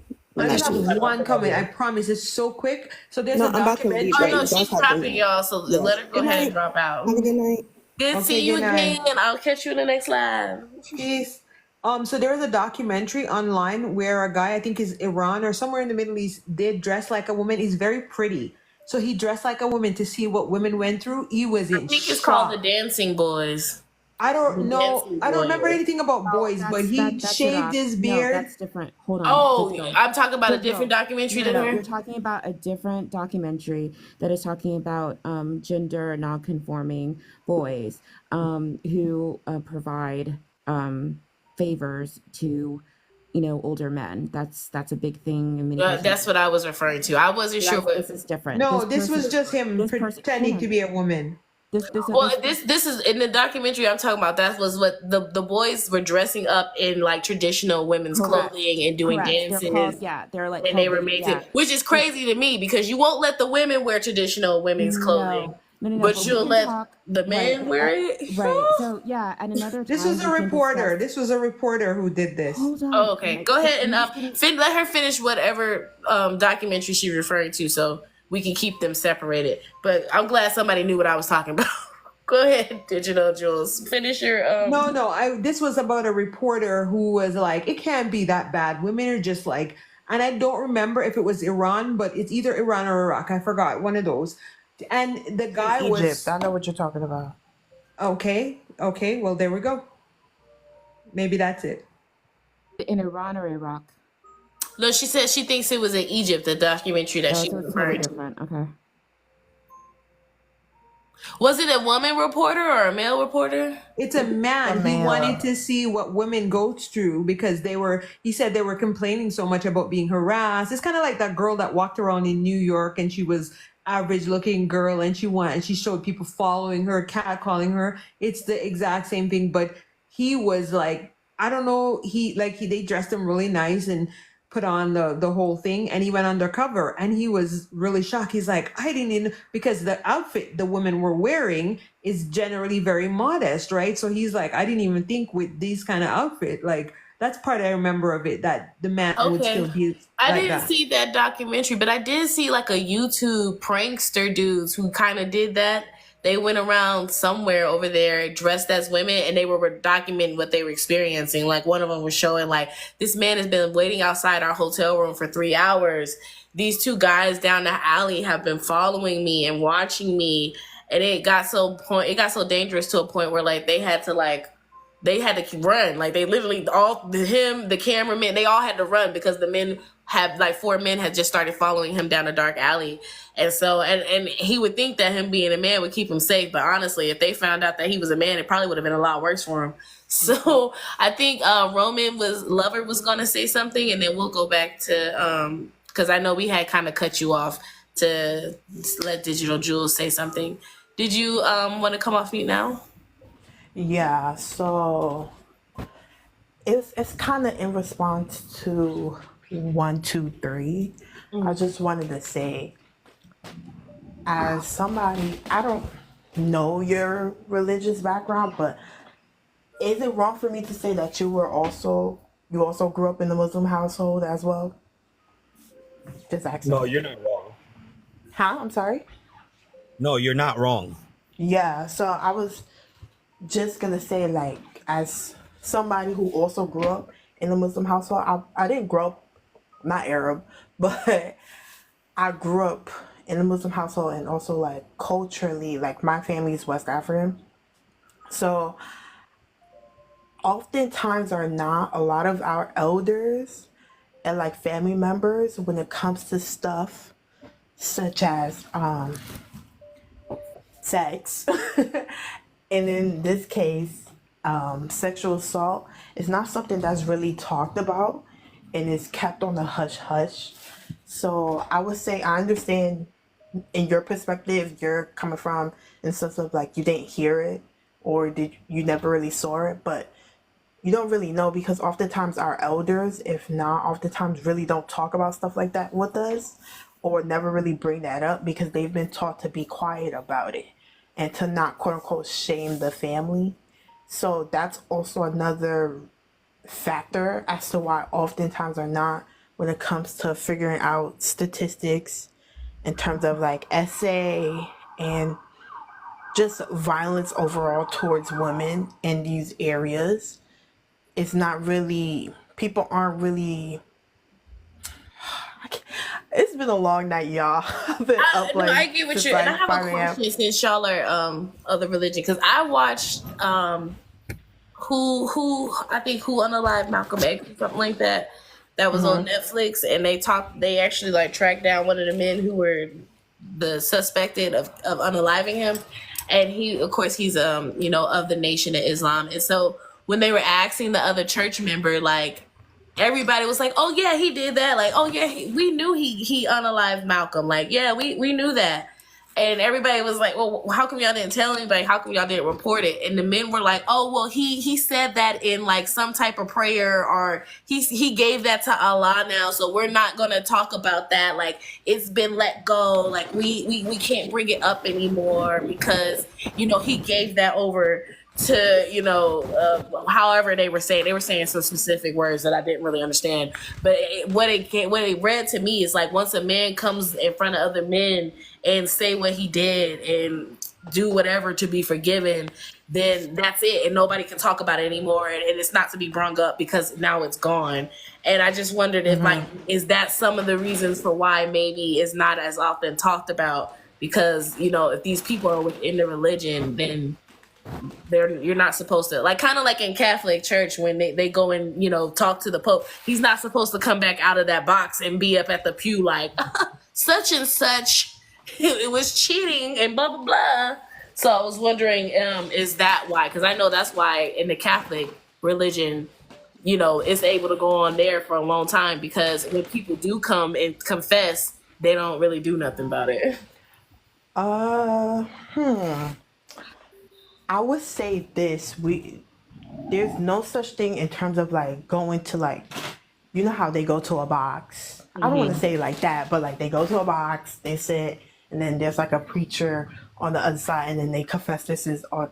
We don't. This was like a group of men. It was like 5-6 men that were like, well, he came to us and he did it in confidence or whatever. And No, Facts. That's the nation of Islam. That's not a It's thing. just different. Hey, sister, can I also speak on this, since I do come from this culture?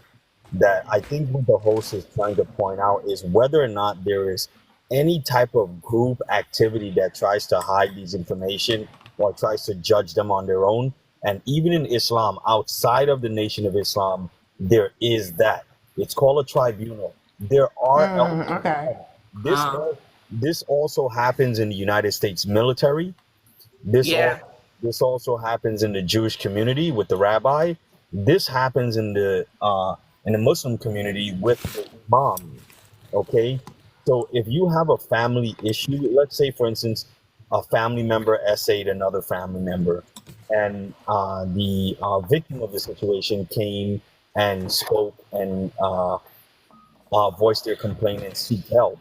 There is an effort to handle this internally rather than going to the police. And I think that the reason that so many different cultures do have these type of system is that they are not comfortable that the police will take into consideration the family's backlash when this perpetrator is out in the open. I hope that makes sense. Sorry to cut you No, off. yeah, I get what you're saying. Like they're trying to protect the image of the family. So instead of going to the police and getting this person, put behind bars or the help that they may need, they are going to try to deal with it internally so that they can avoid the perception of shame on the family. This does happen. But it's I feel like it does, but I also I feel like it also depends on the sect because there are different sects. But so can I just say about something that I Okay. my understanding of studying these issues within communities where we know that lack of disclosure is high. It usually happens within communities that are heavily patriarchal, right? In which there is a lack of openness about talking about sexuality in general, a lack of understanding. Also, cultures that are very typically very hierarchical.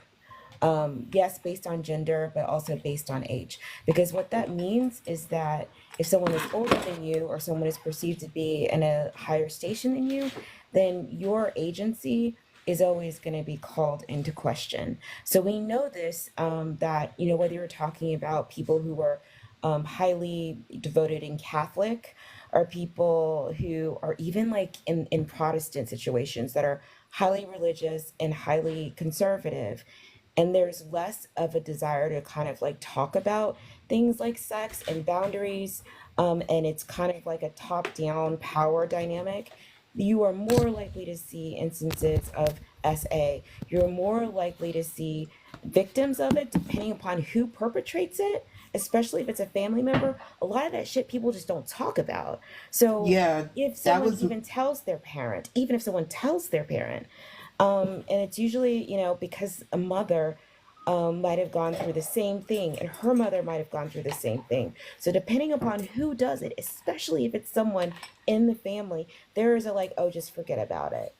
There's that going on. Now, if it's someone outside of the family, it's different. But what we have to realize, what we know for sure, is that sometimes it doesn't even make its way into the internal but still formalized um, conflict resolution mechanisms within communities or religions. Sometimes you're just told that this is the burden that you bear, and you As just a go woman, with this it. is the burden you bear, Correct. which Correct. Yeah. is often why men try to downplay the impact that grape has on women. Men, they get it. They understand, like, oh, that's terrible for men. But for women, it's like, so you did it when you didn't want to. Like, is it that bad? Like, So I actually have I have a quick question for XYZ, and then I'm gonna hush. Yeah, actually, XYZ. before you go, I think Know Your Nature, she had something that she said that I've literally been waiting for about 20 minutes to respond to this. sorry, know your nature. Did we skip you? Please. Yeah, Oh, can she I? mentioned something about my essay status, and I agree that it is very Oh. comfortable to explain. And I wanted to point out that Know Your Nature, you should also be cognizant not Hold to on. put Hold on. Oh, everybody between a rock and a hard place, because you were saying that if I'm religious, I'm No, bad. nope. hold No, I on. Can didn't. I I didn't just speak anything about religion. do you understand what just happened here?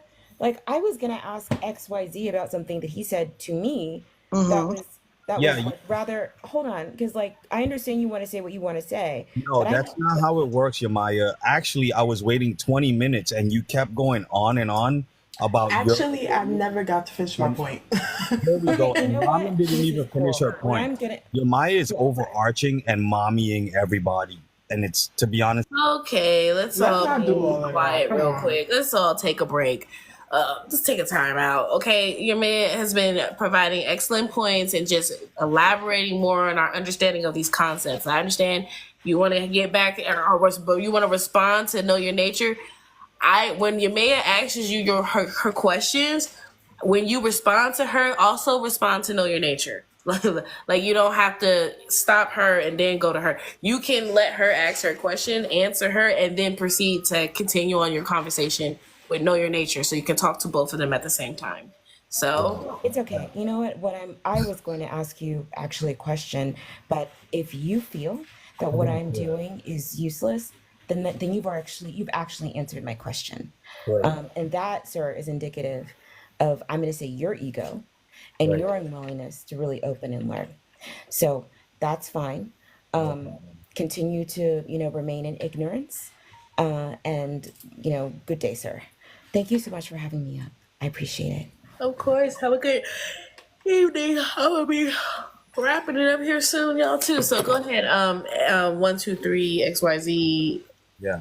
Thank you for Yamaya's well wishes. And Know Your Nature, she kind of like put me between a rock and a hard place when she questioned my essay status. Um, and I said I would be willing to explain. Actually, I come from a family of 10 brothers and 2 sisters, and half of my brothers, including myself, so 5 of us, have been essayed. And this is when we were children by our babysitter, who was a female or is a female. For So a woman. so just because I have been essayed does not mean she was saying, well, oh, if you were ever essayed, you would understand. And then I said, well, I was essayed. Well, now that makes sense. Okay. No, I didn't Well, say that. oh my God, you did. No, I didn't. And you also Okay. said that I spoke of your religion, which I did not. No problem. No problem. But the point is that Hmm.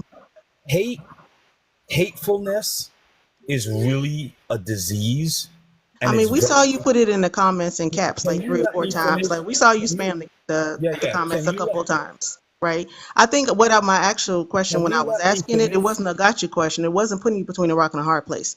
I was asking because I was very curious about your lack of empathy concerning the conversation at That large, was the especially point. when we spoke more about what was going on as far as SA is concerned with girls and women within modern and purity culture.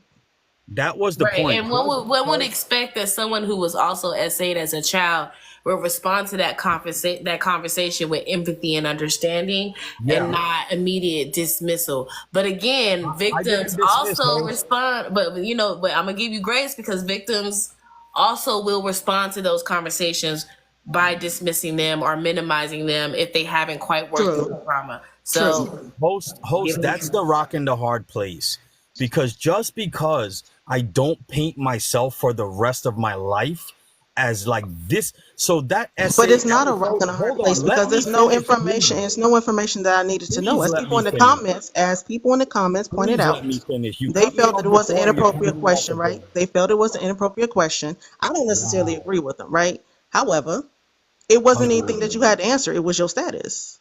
Right. Unbelievable. Let me just land this, please, because I think it's very unfair to continuously be cut off. And if I did it even once, everybody would jump at me. So what I'm saying is that just because I do not define my life as an adult, as an from that essay episode. Now, mind you, there are 2 of my brothers that they do live that life. They live that life of that moment Empathy defined is their. victimization. Can you let me finish, please? Jesus Empathy is, Christ! but no, I'm serious. Like empathy Wow. is victimization. You Host, said you did just can we because you don't please want to let live your nature life and know? define Host, can we yourself this please way. let nature Hold know my? on, like I really want him to get his point out, and then we can Okay. respond to it. Because Okay. at the end of the day, like he is a victim, and victims are going to show up handling it differently, and it's not always going to be with grace. It ain't always going to be with empathy. There are victims out here, blaming other women for their own subjugation and their own abuse. So, he's acknowledged that he's a victim. How he is choosing to navigate that trauma may not be our way of choosing to do it, but allow No, him I'm to just going to a say what he statement that has he to just say. said.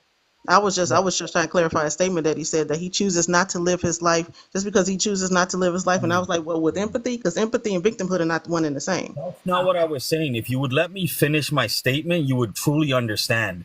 Sure. Because it's a little bit frustrating getting interrupted 4 times just trying to get one point landed. Mm-hmm. What I was saying is that it's not just me, it's also 4 of my brothers. And I've seen and lived alongside them and see what that essay episode does to a human being when they allow that to define the rest of their life. Me and 2 other of my brothers, so 3 of us, we do not allow this to define our lives. And the results, the proof are in the pudding. My 2 brothers, that this is a defining moment of their life, they're still struggling with it today. For me, I've acknowledged it. I have a high level of empathy. The only difference is that I'm very cognizant of the effects of living the life of that moment, being a victim to SA. So I'm not saying that SA doesn't have, and the sister Ramin, she also pointed out that this does happen in our community, and there is a big hush hush.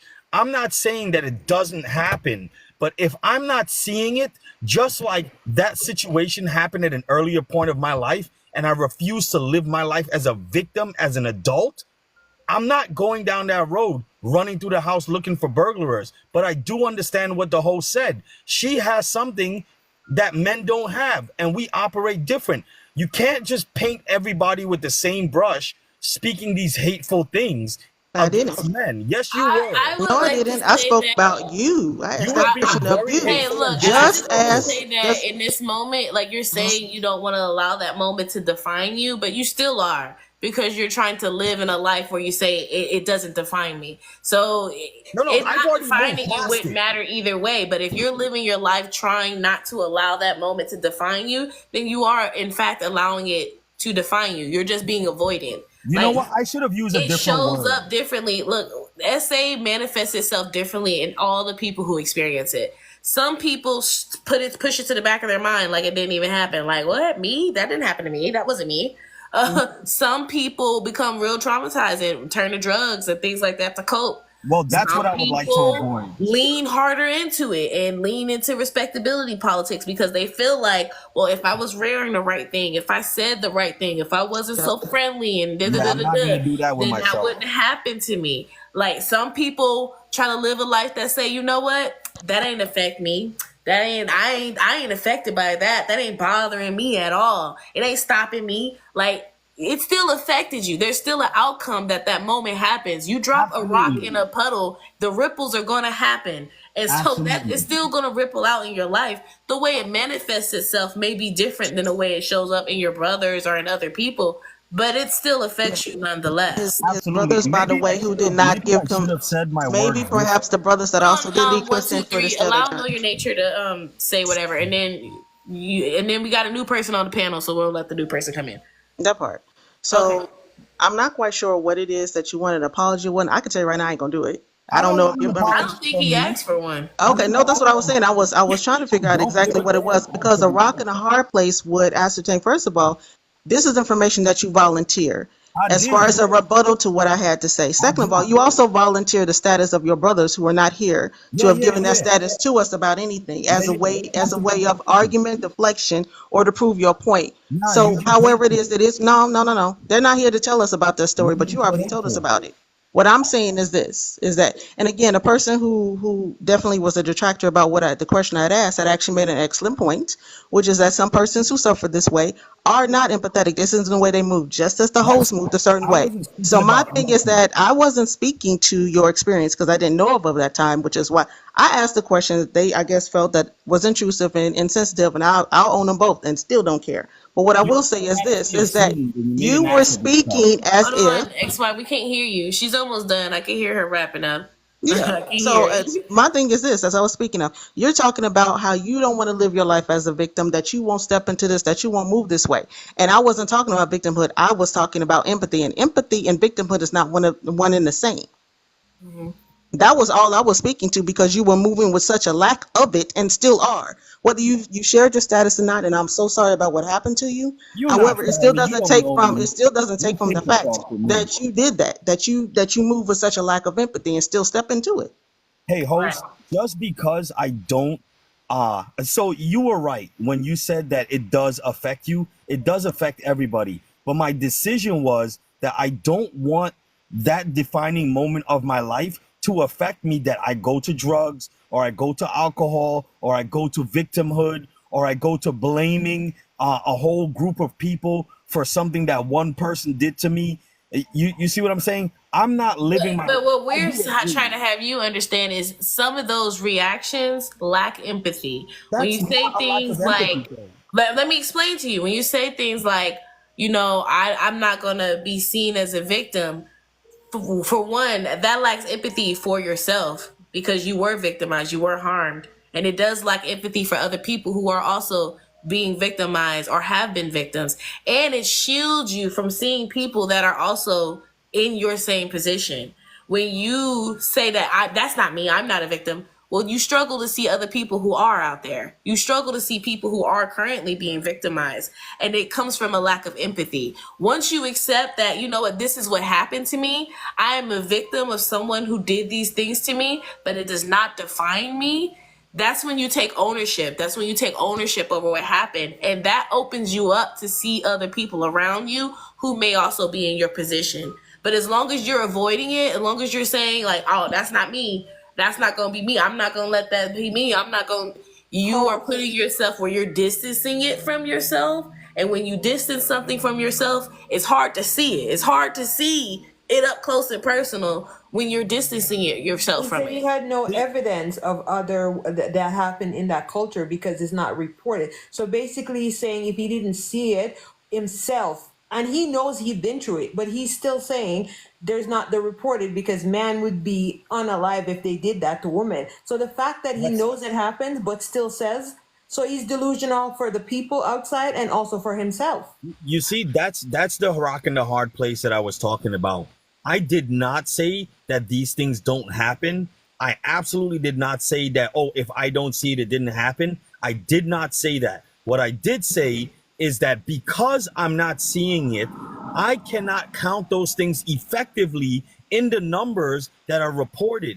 So if, long story short, But if you lean into being a victim and you lean into this thing happened to me, you will see the victims. You won't have to see the reports. Hey, Talisa, but I'm able to identify people who are victims of SA, not because I seen it on a report or because they tell me. Oftentimes, there's a way that people who have experienced that carry themselves. Often it's in their self-esteem. Often it's in their personality. Often it's in how they look over their shoulders every now and again, or how they might get uncomfortable around certain people. But you have to lean in order to see those things. And saying that's not me, kind of, it makes you lean back, and then you cannot see it. So sometimes you could very much so care about other people, and what we're trying to have you see is that care that you have for people isn't showing up in the language that you have around the situations, which is shielding you from seeing the truth. It's blinding your vision for as long as you are like, oh, I'm not a victim. Once you accept that happened to me, and you realize like, if that happened to me, I wonder who else this is happening to. hey, Talisa, but How many other children was she babysitting? Everybody from the neighborhood. And you start to like, when you lean into like, hey, I'm a victim of this thing. Once you're sitting in it, it allows you to see it allows you to see the thing, and then you can see other people who are experiencing it. So I don't need a report to tell me that women are being SA'd or that men are. There's not even enough documentation on the amount of SA that men experience, but I can guarantee you it's probably about the same rate as women, because the way some of these men out here are acting, okay, my niece told me a hilarious story the other day. She said she scared her dad. She's 6. She scared her dad. She jumped out and scared him. And she said when she did that, all he did was clench his booty hole tight. She was like, auntie, he clenched his booty hole tight. But me, I automatically was like, that's a trauma. That's an automatic trauma response to protect your butthole from something scary. Normally, if you get jumped out and scared, people ready to fight. Like, what's going on? But the fact that his automatic was like, oh, let me clench my butt cheeks so tight. There's a lot of like people who show their trauma in their body language, that show their trauma in the way they talk about people, how they interact with people. And if you're not sitting in your trauma, you won't be able to identify it in others. As long as you're trying to run away from it or avoid it, it makes it hard for you to see it. How long should you sit in it? That's my problem. You can sit in it for as long as you need. The thing is to not allow it to become your only identity. Being a victim means you're a survivor. You can't be a victim without being a survivor. You be unalived. Talisa, you would be referred to. Talisa, you're a survivor. You're choosing the words in my brain better than I could, because I think I had therapy. Okay, so I've had therapy and my brothers have had therapy, and I think what that's kind? So we grew up. My mother found out about these situations when we came to the States. I only asked what kind because church religion, church therapy, I don't be counting. This is completely this is completely out of church. This was somebody who was paid for. because she kind of like left us in that situation. She felt even she had to go to therapy. My father had to go to therapy. It was everybody. It traumatizes everybody. Like those types of things traumatize everybody, and even the people who aren't directly involved, because it shatters your trust and perception of people. People who you may have trusted and had high esteem could do such horrible things. I want to let Black Man in America 919 come into the conversation. Hello, sir. Welcome to the panel, or ma'am, person. Hey, right before that, I'm gonna drop out. I want to thank you, Talisa. I will be back to check out your live. I really like that you're a balanced person. I can't say the same for the rest of the people on the panel, but this is your show. Don't be sneak dissing. I'm not sneak And dissing. likewise, boy, bye. Stop being a hater, Nature. I don't hate you. I don't care about you. I promise you. I'll forget you by the time you leave. Good night, sir. Thank you for coming. Men, go ahead. Black Man in America 919. Oh, hey, how you doing? I hope y'all having a good night. You might have to speak up a little bit or get closer to your mic. You sound a little far away. Oh.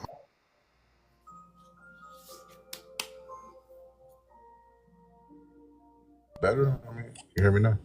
Yeah, you sound good. Oh, okay. So my question is, well, I guess I was born in 1982 first. Let me just say that. And like growing up, it was like the thing was to be a man, you got to go out and get some vitamin P. I'm gonna say it like that. You know what I'm saying? So it was more like growing up. It was like even at a young age. Like my question to you, if a let's say a 16-year-old like approaches a 23-year-old like woman, is it really wrong if the male consents, like he approaches? It's always wrong. A child can't consent to grown-up activities because a child's prefrontal cortex isn't fully developed and they're not thinking about the long-term consequences. They're only feeling these sensations in their body today and they're acting on it. And it's the responsibility of the adult to say, hey, you're not ready for this. You're not mature enough for this. You this is highly inappropriate. The fact that you're coming on to me, an adult woman, shows that you're not mature enough for this, because you are not thinking about the consequences of your actions. You're just seeing me as attractive and pretty and fine and wanting to do something with me that you don't even fully understand. Man, so that's why it's even if the kid consents, it's never okay, because the child does not fully comprehend the consequences of what they're actually getting themselves into. All right, so let me just bring it like this. I grew up in the hood. I seen corn at the age of 12. So I mean, I guess I know everybody's life is different, man. But what I'm saying is, growing up fast was like, listen, my brother had a whole video store in New York. You understand? He sold corn. He had pages. Yep, that's my last name. All that. He had pages for sale, cell phone. They did that. You know what I'm saying? It was like Blockbuster back in the hood. But what I'm saying is, like, that was the profit. I grew up around it. And what I'm saying is, at 13, you know, like males hit puberty at 13. So we can't say we don't know nothing about it at this point. Like, you do not know nothing about it. This is why we got the single. That's why be online complaining about single mothers the way they do. That's why we got a bunch of young boys who are not ready for the responsibility of children, do not understand the consequences that come for sex, but they want to do it. They want to do it, but they don't fully grasp the responsibilities of it. And then they get somebody pregnant, and now they don't want the responsibility because they weren't thinking before they act. So although, and again, I know you said you were born in 82.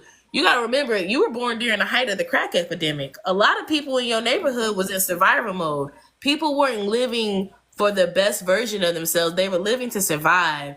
They were living to make money. They were living to make ends meet. And they were living to satiate some of the stresses that white supremacy was putting on Black people.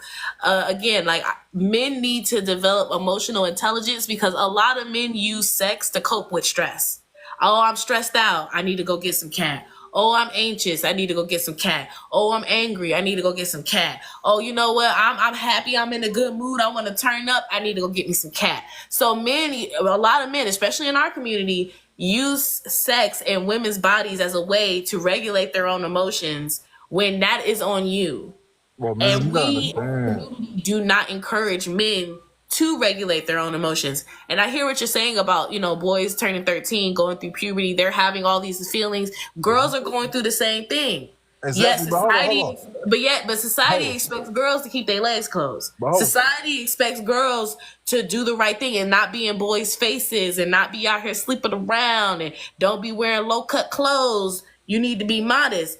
Young girls don't have the excuse of, oh, puberty is happening and my body really wants this. No, we still put the expectation of them to be responsible. Men still have that same expectation. The only problem is our community, we don't hold black men accountable or responsible for nothing. We kind of let y'all run amok. We don't give black boys no guidance. We let them, they go outside, stay outside all day, sun up to sundown. Don't nobody know what they But doing. ma'am, Ain't nobody checking in on them. Ain't nobody asking. They just gotta come home when the street lights go off, and as long as they make it back home, it's cool. But meanwhile, your son been around the corner torturing kitties all day, and you ain't got no idea. okay, man, but bam, we understand this though. It's vice versa because women got feelings and emotions as well. So like, listen, I was working at 15 years old at the movie theater, and as soon as I started working, listen, I ain't expect that woman was gonna approach me. I ain't expect that my coworker was gonna like try to like holler at.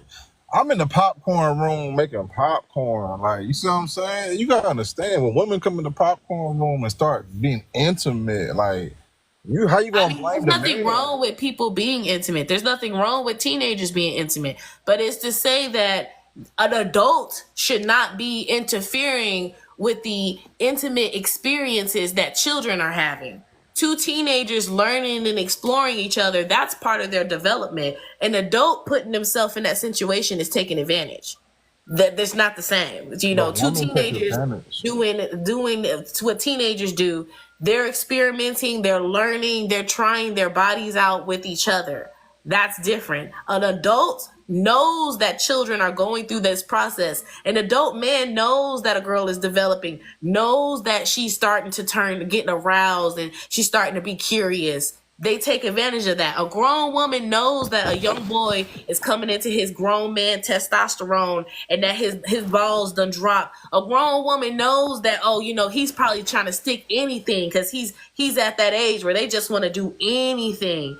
They're taking advantage of those kids in the position that those children are at, because when they're at that age of puberty, they're their most vulnerable because they're having all of these feelings that they've never experienced before, and they want somebody to experience them with.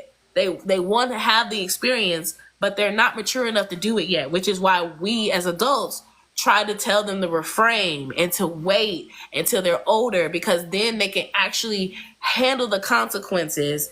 And you got men today, you speaking of you, we got men today talk about how the reason they don't trust women is because they first love in sixth grade cheated on them. Like, sir, you were 13, but it felt like the end of the world when you were 13, especially if you was having sex. Like, now that betrayal feels like the end of the world, and you never want to trust a woman again because the one person you shared your body with for the first time has betrayed you. When truthfully, you were too young to make that decision. And if you had waited, you would have saw that they were not the person you would have done that with. So again, it don't matter what the children want. The children are children. Children want to eat candy and stay up all night. That don't mean that we gonna be like, yeah, eat candy for dinner and stay up all night. No.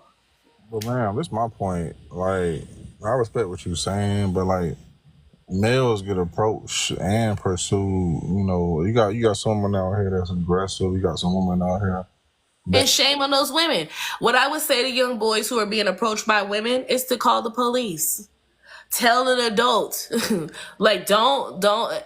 It's important that we as parents have these conversations with our boys, because while young girls are being taught to stay away from older men and that older men are pervs, or my mom used to tell me old men got worms when I was growing up. No, stay away from old men, they got worms. That's what she used to say.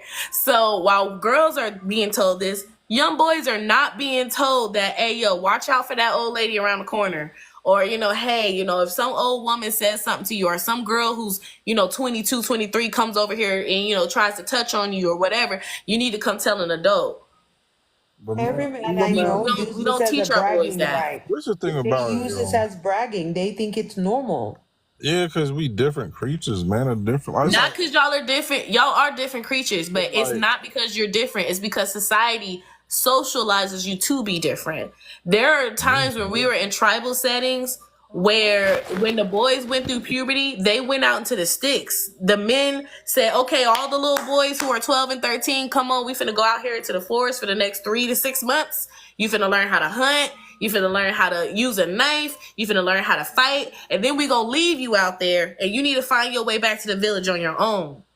That's what they used to actually teach the men. It would remove the men who were going through their puberty moments so that they wouldn't just run all through the village grabbing and groping on the young girls. Nah, let's take them out away from the women. Let's teach them how to control themselves. Let's teach them how to defend themselves, how to hunt, and let's teach them the skills they need to find their way back to the tribe and let them prove themselves as men. Today's time, there's no structure for young boys. There's no one there to help them navigate going through puberty. We just let them figure it out on their own, or their cousins be out there teaching them, or the pimp on the corner who got all the 304s. He out there you gotta be a Mac little man. You gotta be you want to be a PIMP like me and get all the girls when you get older, right? Well, this is what you gotta do.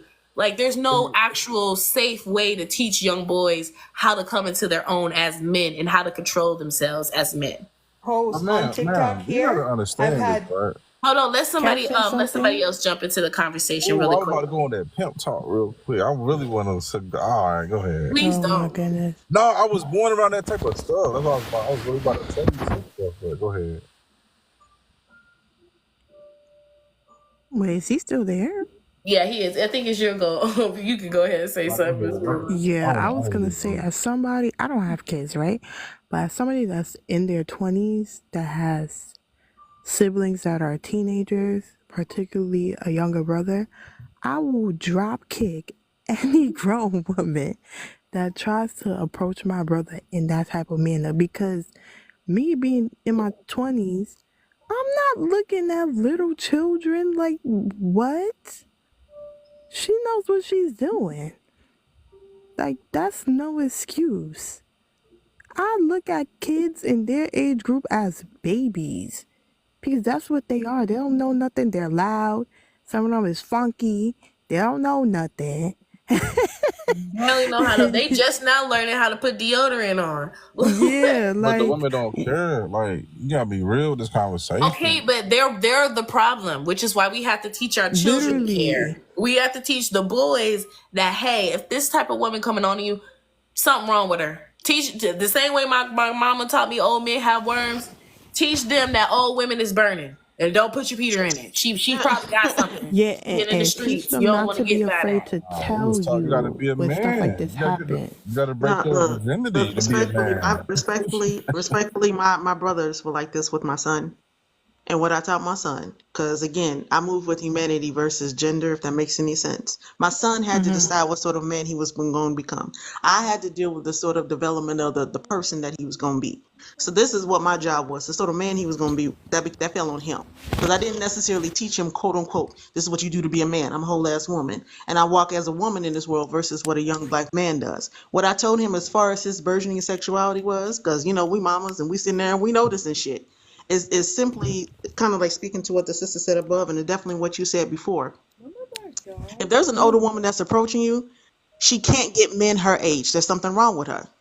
And so I was the mama that, he was born in 94. And so, we still dealing with technology and whatnot, honey. I was the one that took him to the libraries, and we got books, and we looked at what those venereal diseases look like. We looked at what it'd be like. You had one bad intimate encounter with someone that you could be living with ointment for the rest of your life.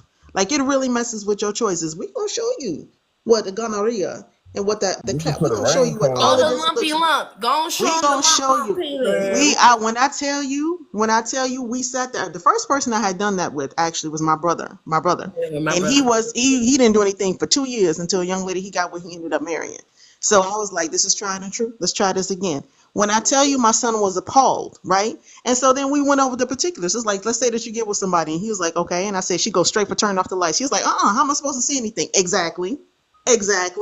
Because this one encounter with this person might not be forever person. Then we spoke to the emotions or whatnot, but emotions and hormones are revving. So I just kept it basically where it was. If you have an adult woman coming at you, it doesn't mean that you're not cute. It don't mean you ain't fine. It don't mean you ain't got swag. It means though that she more than likely is less mature than you. And if you're not looking, he's like, he's 13, 14, 15. I'm like, if you're not looking at little girls that are 11, 12, this sort of age, you like, to your own peer group, then what do you think is wrong with them?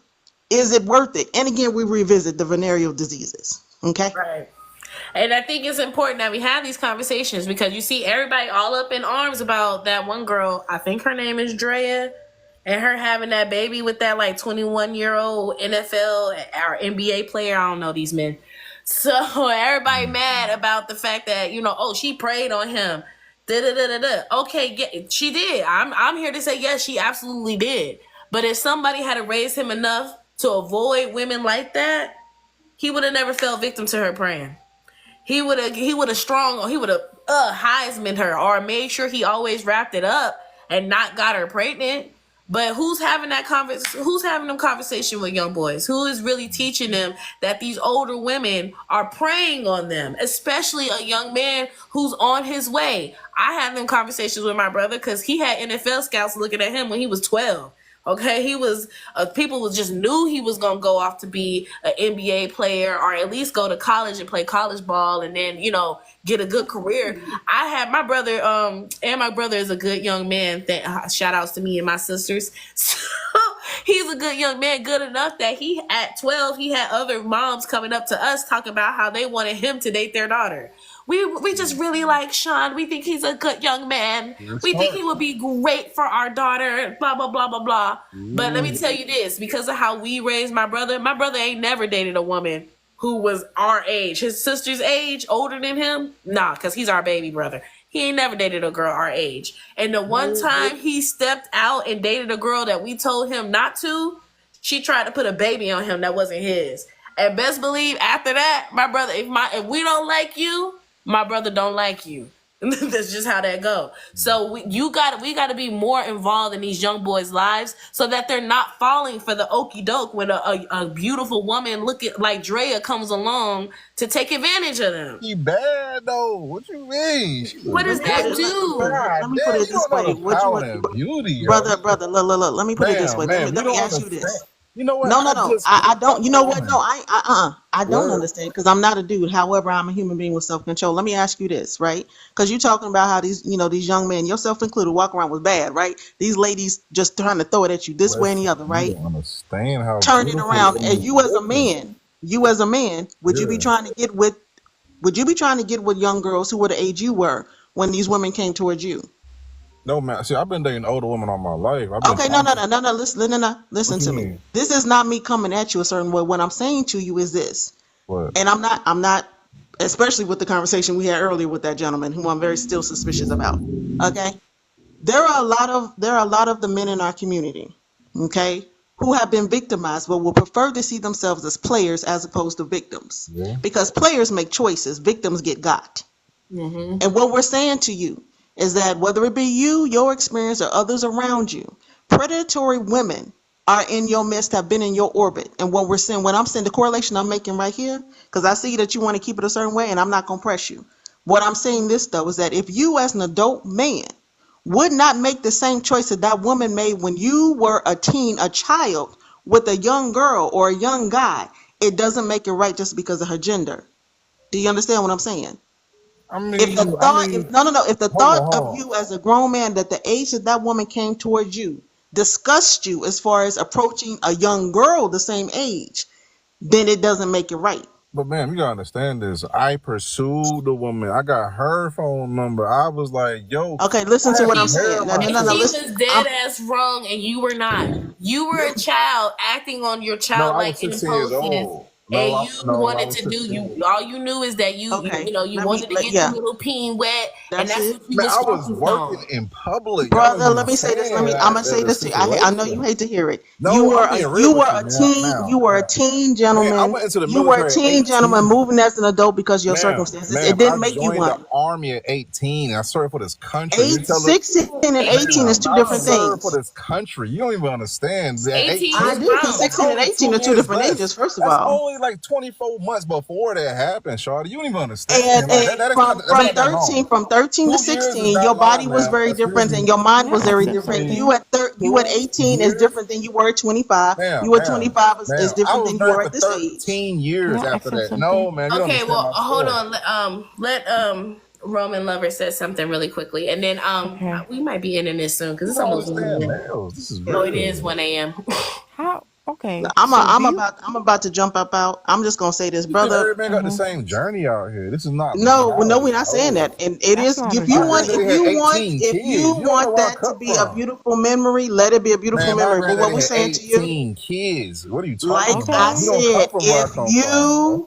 if you You don't want know what your I've been experience seen in with my this life. predatory woman to be a beautiful memory, let it be. Just don't be teaching this to other guys and girls No, around you. you should be worried about how that woman didn't get good. The police called on her. She's still out here somewhere. That's Well, what you should be but you the one worried trying to make it about. a beautiful You the memory. one How Yo you going son, trapped in back and there. forth? yo son, she might holler You at the your You one the one trapped trying son to in make there it a next. beautiful now. You might experience, and holler now at she a your predator son now. Like, next. bruh, bye. Anyway, to the host, thank you No, very much. Yeah. To the people of the panel, thank that you. might be your To the neighbor. Thank people in the you. comments, Shit. appreciate you. You might be Y'all your have a good neighbor. one. Look, she triggered. If it was my neighbor, she'd be in jail already. So I'm just saying, like that go might be ahead, her. Roman. It could be her. Shit, she could Go have been the ahead, woman. Roman Lover. I'm gonna Look, let she her could have say been the something woman. first, and then you can chime in afterwards. Black men in America. Sorry, I had to mute you. Go ahead, So Roman Lover. so what is okay? So now she's a predator. So what's the point of bringing this up as if it's a happy memory? I'm so confused by you. But anyway, I was trying to ask because Yamaya, she brought up a point in the comments. So what do you think about Boston Richie and Tatiana Michelle? If you don't know who Tatiana Michelle is, she's basically this up and coming IG model. And earlier this year or late last year, she was exposed by her current boyfriend, Boston Richie's one of his side pieces or whatever. I think his baby mother or something like that. I don't know. She exposed her for being underage. Tatiana literally just turned 18 this January.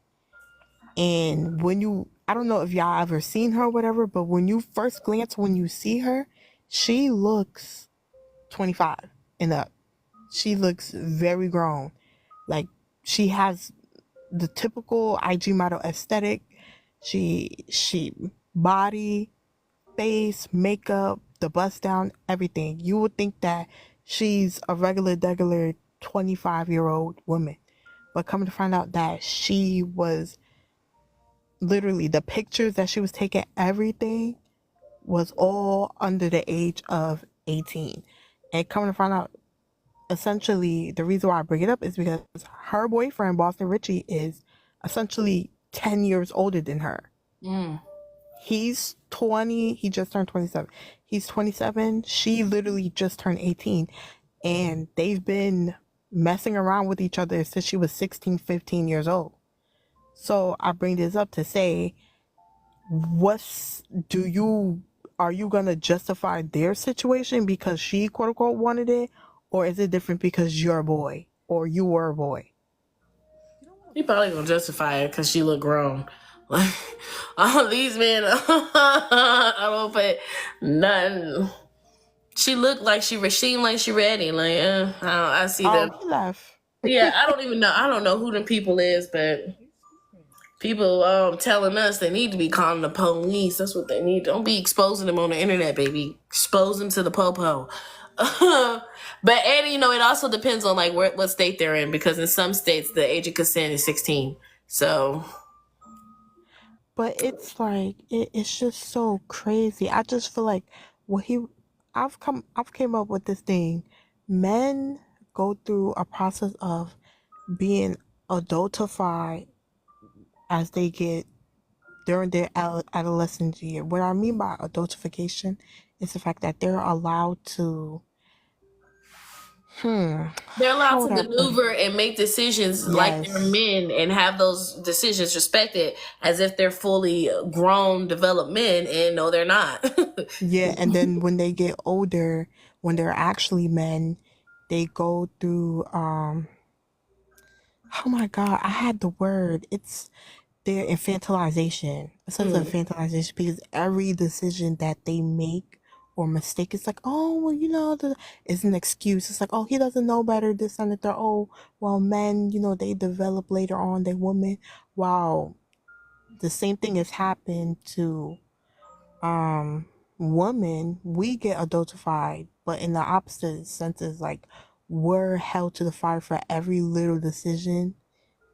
Like even as children, like we don't know better, but like every little thing we're held accountable for. But then when we get older, we're told that we're not capable of making certain decisions for ourselves. Like it's just like it's so crazy. It's patriarchy, really, because for men, like patriarchy only sees men as like valuable during their youth, like, because that's when men are at their peak physical fitness, when they're the strongest, they're quickest, they're most agile. And when we know that patriarchy is about war, dominance, control, they want their soldiers to be peak condition, so they focus on treating young boys like they're grown enough to or old enough to make adult like decisions, because they want to be able to feel good about putting them out there in front on the front lines with a pow in their hand and be like, oh, you're a man. Like you're a man enough to make these decisions. You're man enough to defend your country. And then once they get older, men start, having dementia, their bodies start breaking down.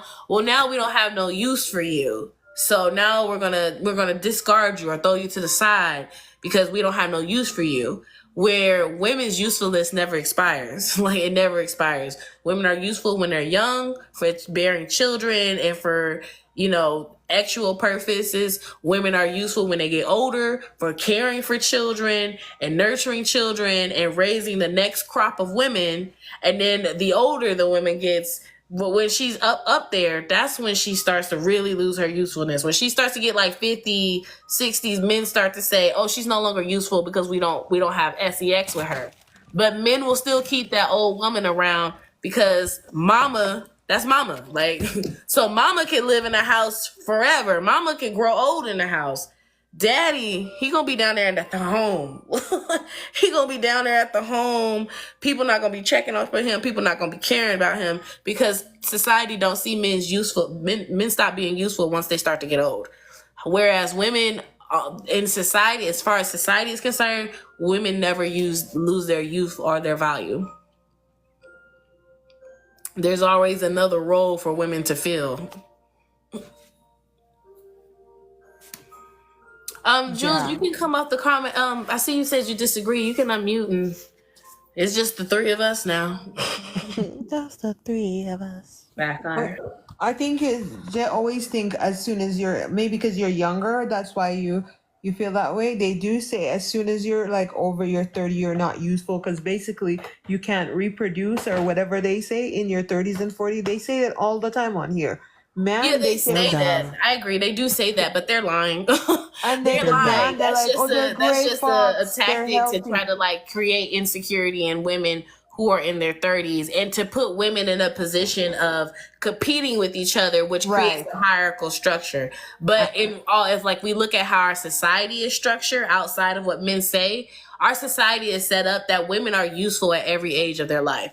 There's never they just put them in the home because a lot of these men run away and leave their kids and they don't build structure and friendship. That's why they're in that position. And they stop being useful. They can't work no more. They can't fight no more. But they set themselves up for that because they don't build bonds. Yeah, they don't build bonds and friendship and lasting things. True. And that's why it's not because the society is pushing them into that. It's true. It's both. It's both. Yeah?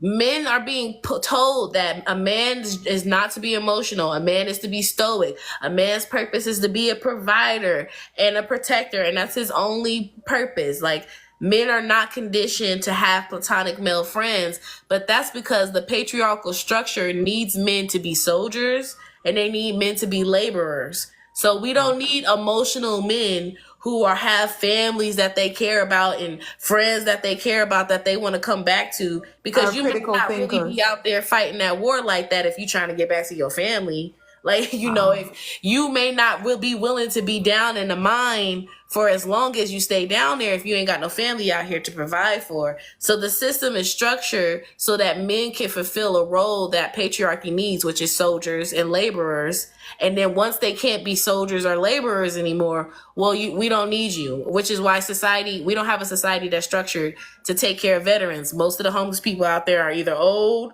they're veterans, or they've got, some drug problems and stuff like that. But our society is not structured to take care of men in their old age because they don't think men are useful in their old age.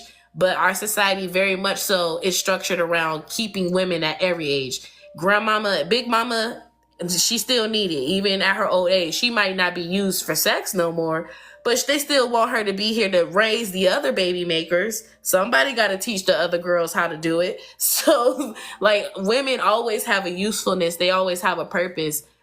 Men, in our society, the way it's structured, men don't. They're not needed, which is why they be like desperately trying to convince women that they need husbands, because if we don't need husband, well, there's the last thing that society structured needed men for. What now?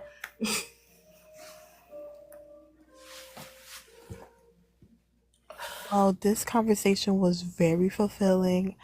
I'm going to make sure that I do stop by more often to your panel. This was actually really, I gained a lot of knowledge, and I'm happy that I actually was able to stop by tonight. And I hope you guys have a wonderful night and sleep tight. Thank y'all. I will do my best to go live because my mutuals is in here like, it's so good to see you, because I only go live once every 6 months. But I'm going to do better, y'all. And I appreciate each and every one of y'all for coming up here. Thank you. Go ahead, Digital Jules. I'm sorry. I didn't mean to cut you off. I was just saying thank you and goodbye. Yeah, I think I was following you already. So that's it. And I appreciate the conversation. It was very, I felt like it was well-rounded. I agree. Thank you. I try to keep it that way. And I might go live about this all week because it was okay. So I'll probably do this tomorrow. So I might see you guys then. Talk to you later. Thank y'all for coming. Let me readjust this. I think. Who the fuck texted me? One of my exes is texting me, y'all. He been trying to get me back for a long time, but he's never gonna get it, never gonna get it, never gonna get it, never gonna get it, never gonna get it, never gonna get it, never gonna get it. Whoa, whoa, whoa. Yeah, he's been trying to get me back now for a while. Well, look, y'all, this is why we don't talk no more. I'm gonna go ahead and give y'all a little bit of my life story. So this ex, we was together and he was great, right? Let me change the background so people don't come in here trying to talk about this topic no more real quick. Okay. So my ex, we were together a while back and I stopped talking to him because one of the times we were in an on again, off again relationship. So one of these times we were broken up, he stepped out and, it's not really stepping out because we weren't together, but he started seeing another woman and he got this other woman pregnant. At the time, he didn't know he got her pregnant. We ended up getting back together. We were only separated for maybe 6 months. We were broken up. And during that 6 months, he started to see somebody else. And then towards the end, when we got back together, he hadn't been seeing her for about a month. And so we had started dating again. And she reached out to him and was like, I'm pregnant. We did try to stay together, but ultimately, I didn't feel right being with him while he had another woman pregnant, especially because she was texting and calling.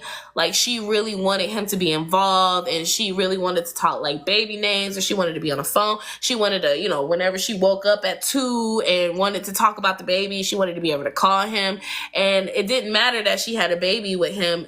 He's still in a relationship for me. So it would be inappropriate for any woman to be calling him 2, 3 in the morning to sit up on the phone and have a conversation, especially if it ain't his mom or his sister calling with an emergency. So I was like, she wants to be able to do the pregnancy thing. And this was his first child. And on some level, he wanted to too. He wanted to be able to participate.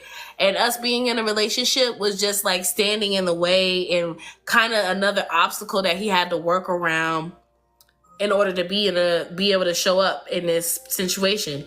And like, say they would be on the phone and like I'm coming into the house, so I'm like unlocking the door and I can hear he's on the phone and everything sounds cool, everything sounds fine, and everything's all good and demure. And then as soon as like I come in and I'm like, oh hey, how's it going? She hear I'm in the background. Now she turning up on him on the phone. Now she try to pick an argument. Now she trying to start a fight. So now they in an argument, and then he hang up the phone and he's in the attitude and the mood, and he, getting spicy with me. And I'm like, I'm not finna keep being with you, and every time you two get in an argument, now you come in and you got an attitude with me, and I ain't even got nothing to do with y'all situation.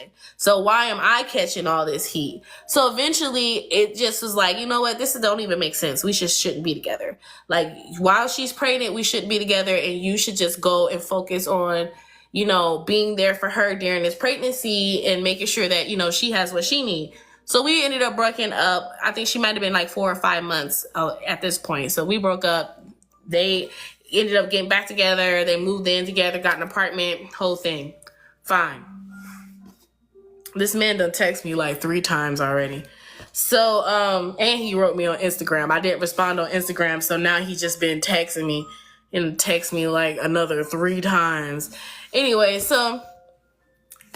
Anyways, we separate, he moves on, they move together, blah, blah, blah. So maybe, I want to say 2 or 3 months after the baby was born, he reaches back out to me and he's like, she had the baby. I'm like, oh, congratulations. He sent me some pictures. I'm like, cute, did you get the baby DNA tested? He's like, yeah, I got the girl, she's mine. I was like, oh, you got a DNA test? He was like, yeah, she's mine. I was like, okay, well, congratulations. And he was like, yeah, but like, I'm still not with the baby mom. Like, things aren't working out between me and her. So I'm just going to call it quits. And I was like, oh, okay. Like, cool. But I don't think me and you should get back together. He thought that meant we was going to get back together. I told him I was not about to get back together. I told him the only way he was getting back with me is if he was coming on one knee with a ring. And if that's not the case, then I don't want nothing to do with it. He wasn't coming back that way. He was actually trying to come back on some like, let's be friends with benefits. I was like, sir, no, thank you. So that was like July. December comes around and we have not gotten back together, but he has been trying. So in December, he comes over in my house and he's like, I'm in your area. I just need to charge my phone. Can I come over and hang out with you and your mom real quick? And while I charge my phone, I'm like, okay, sure. I'm single still. So, I ain't got to worry about, stepping on nobody's toes. And I knew I was done with him. So it didn't matter if he came over. He wasn't getting none of this cookie. So he came over and he's still trying to like plead his case about us getting back together. So he goes on to tell me like, guess what? And I was like, what? He's like, that little girl, that's not my baby. I was like, what do you mean that's not your baby? He's like, it's not my baby. I was like, but you told me that you got a DNA test. You told me that you got a DNA test and that little girl was yours. So you was either lying to me then or you're lying to me now. Which is it? He's like, well, look, technically, he's like, I never told you this, but technically when me and her started messing around, she was still married. She was going through the process of getting a divorce. And I was like, so what, is she still married? He was like, no, her divorce got finalized when she was like 6 or 7 months pregnant. The divorce got finalized and then she gave birth to the baby after that. So she was not married when she gave birth to the baby, but she was married during the pregnancy. So he gonna tell me, well, in Colorado State, if a woman gives birth to a baby within 6 months of divorcing a man, that baby's automatically his, and that man's name automatically goes on the birth certificate. So I was like, so are you trying to tell me that because technically she was married when she conceived the child, that is not yours by technicality because the state says that it's the other man's child? And he was like, yeah. And I was like, so are you going to go get a DNA test to see if this actually is your baby to establish your rights as the father? He gonna say, why would I do that? What do you mean, why would you do that? You do that because you want to make sure you're not the father of this child. And you're not just abandoning this woman to be a single mother with this baby. Like, that's why you would go and get a DNA test to confirm whether or not you're the father of this baby. And he was like, but like, it's automatically the other man's baby. Like, why would I go get he just was not, it was not clicking up there. That even though technically, legally, the baby wasn't his, it's still on him to go to the DNA office, get that DNA test, and make sure that that baby's not his. So I told him that day, I don't want nothing to do with you. Do not come back to my house. Do not reach out to me until you've gotten a DNA test and you've proven to me that that baby's not yours. Because I'm not going to be with no man who's using a technical legal loophole to justify why he left a child and a woman a single mother. Absolutely not. That was in 2021. He just reached out to me now in 2025. And I asked him that exact same question. And his response was still the same. Like, I don't think you get it that technically that baby's not mine. And I was like, look, I don't care about no technicalities. I don't care about your technical reasons for why that baby is not yours. What I want to know is did you DNA test that baby? And if you did, is it yours or not? And if it's yours, what are you going to do about it? You're going to continue to neglect it and use that legal loophole to justify neglecting that child and that woman? Like, what's it going to be? Because I'm not going to be dating no man that's not taking care of his kids. And so that was like 2 weeks ago that he started reaching out to me, and I was ignoring him. And I guess I just posted a bunch of new videos and pictures of me, and he done seen them. And now it's done reanimated his desire to try to get back with me. So that's just a little bit about my dating life. Totally boring, nothing going on. But thank y'all for watching. Thank y'all for coming. I appreciate each and every one of you. Every single one of you are a valued member of this society. Each and every one of you has the ability to change things and make an impact on others.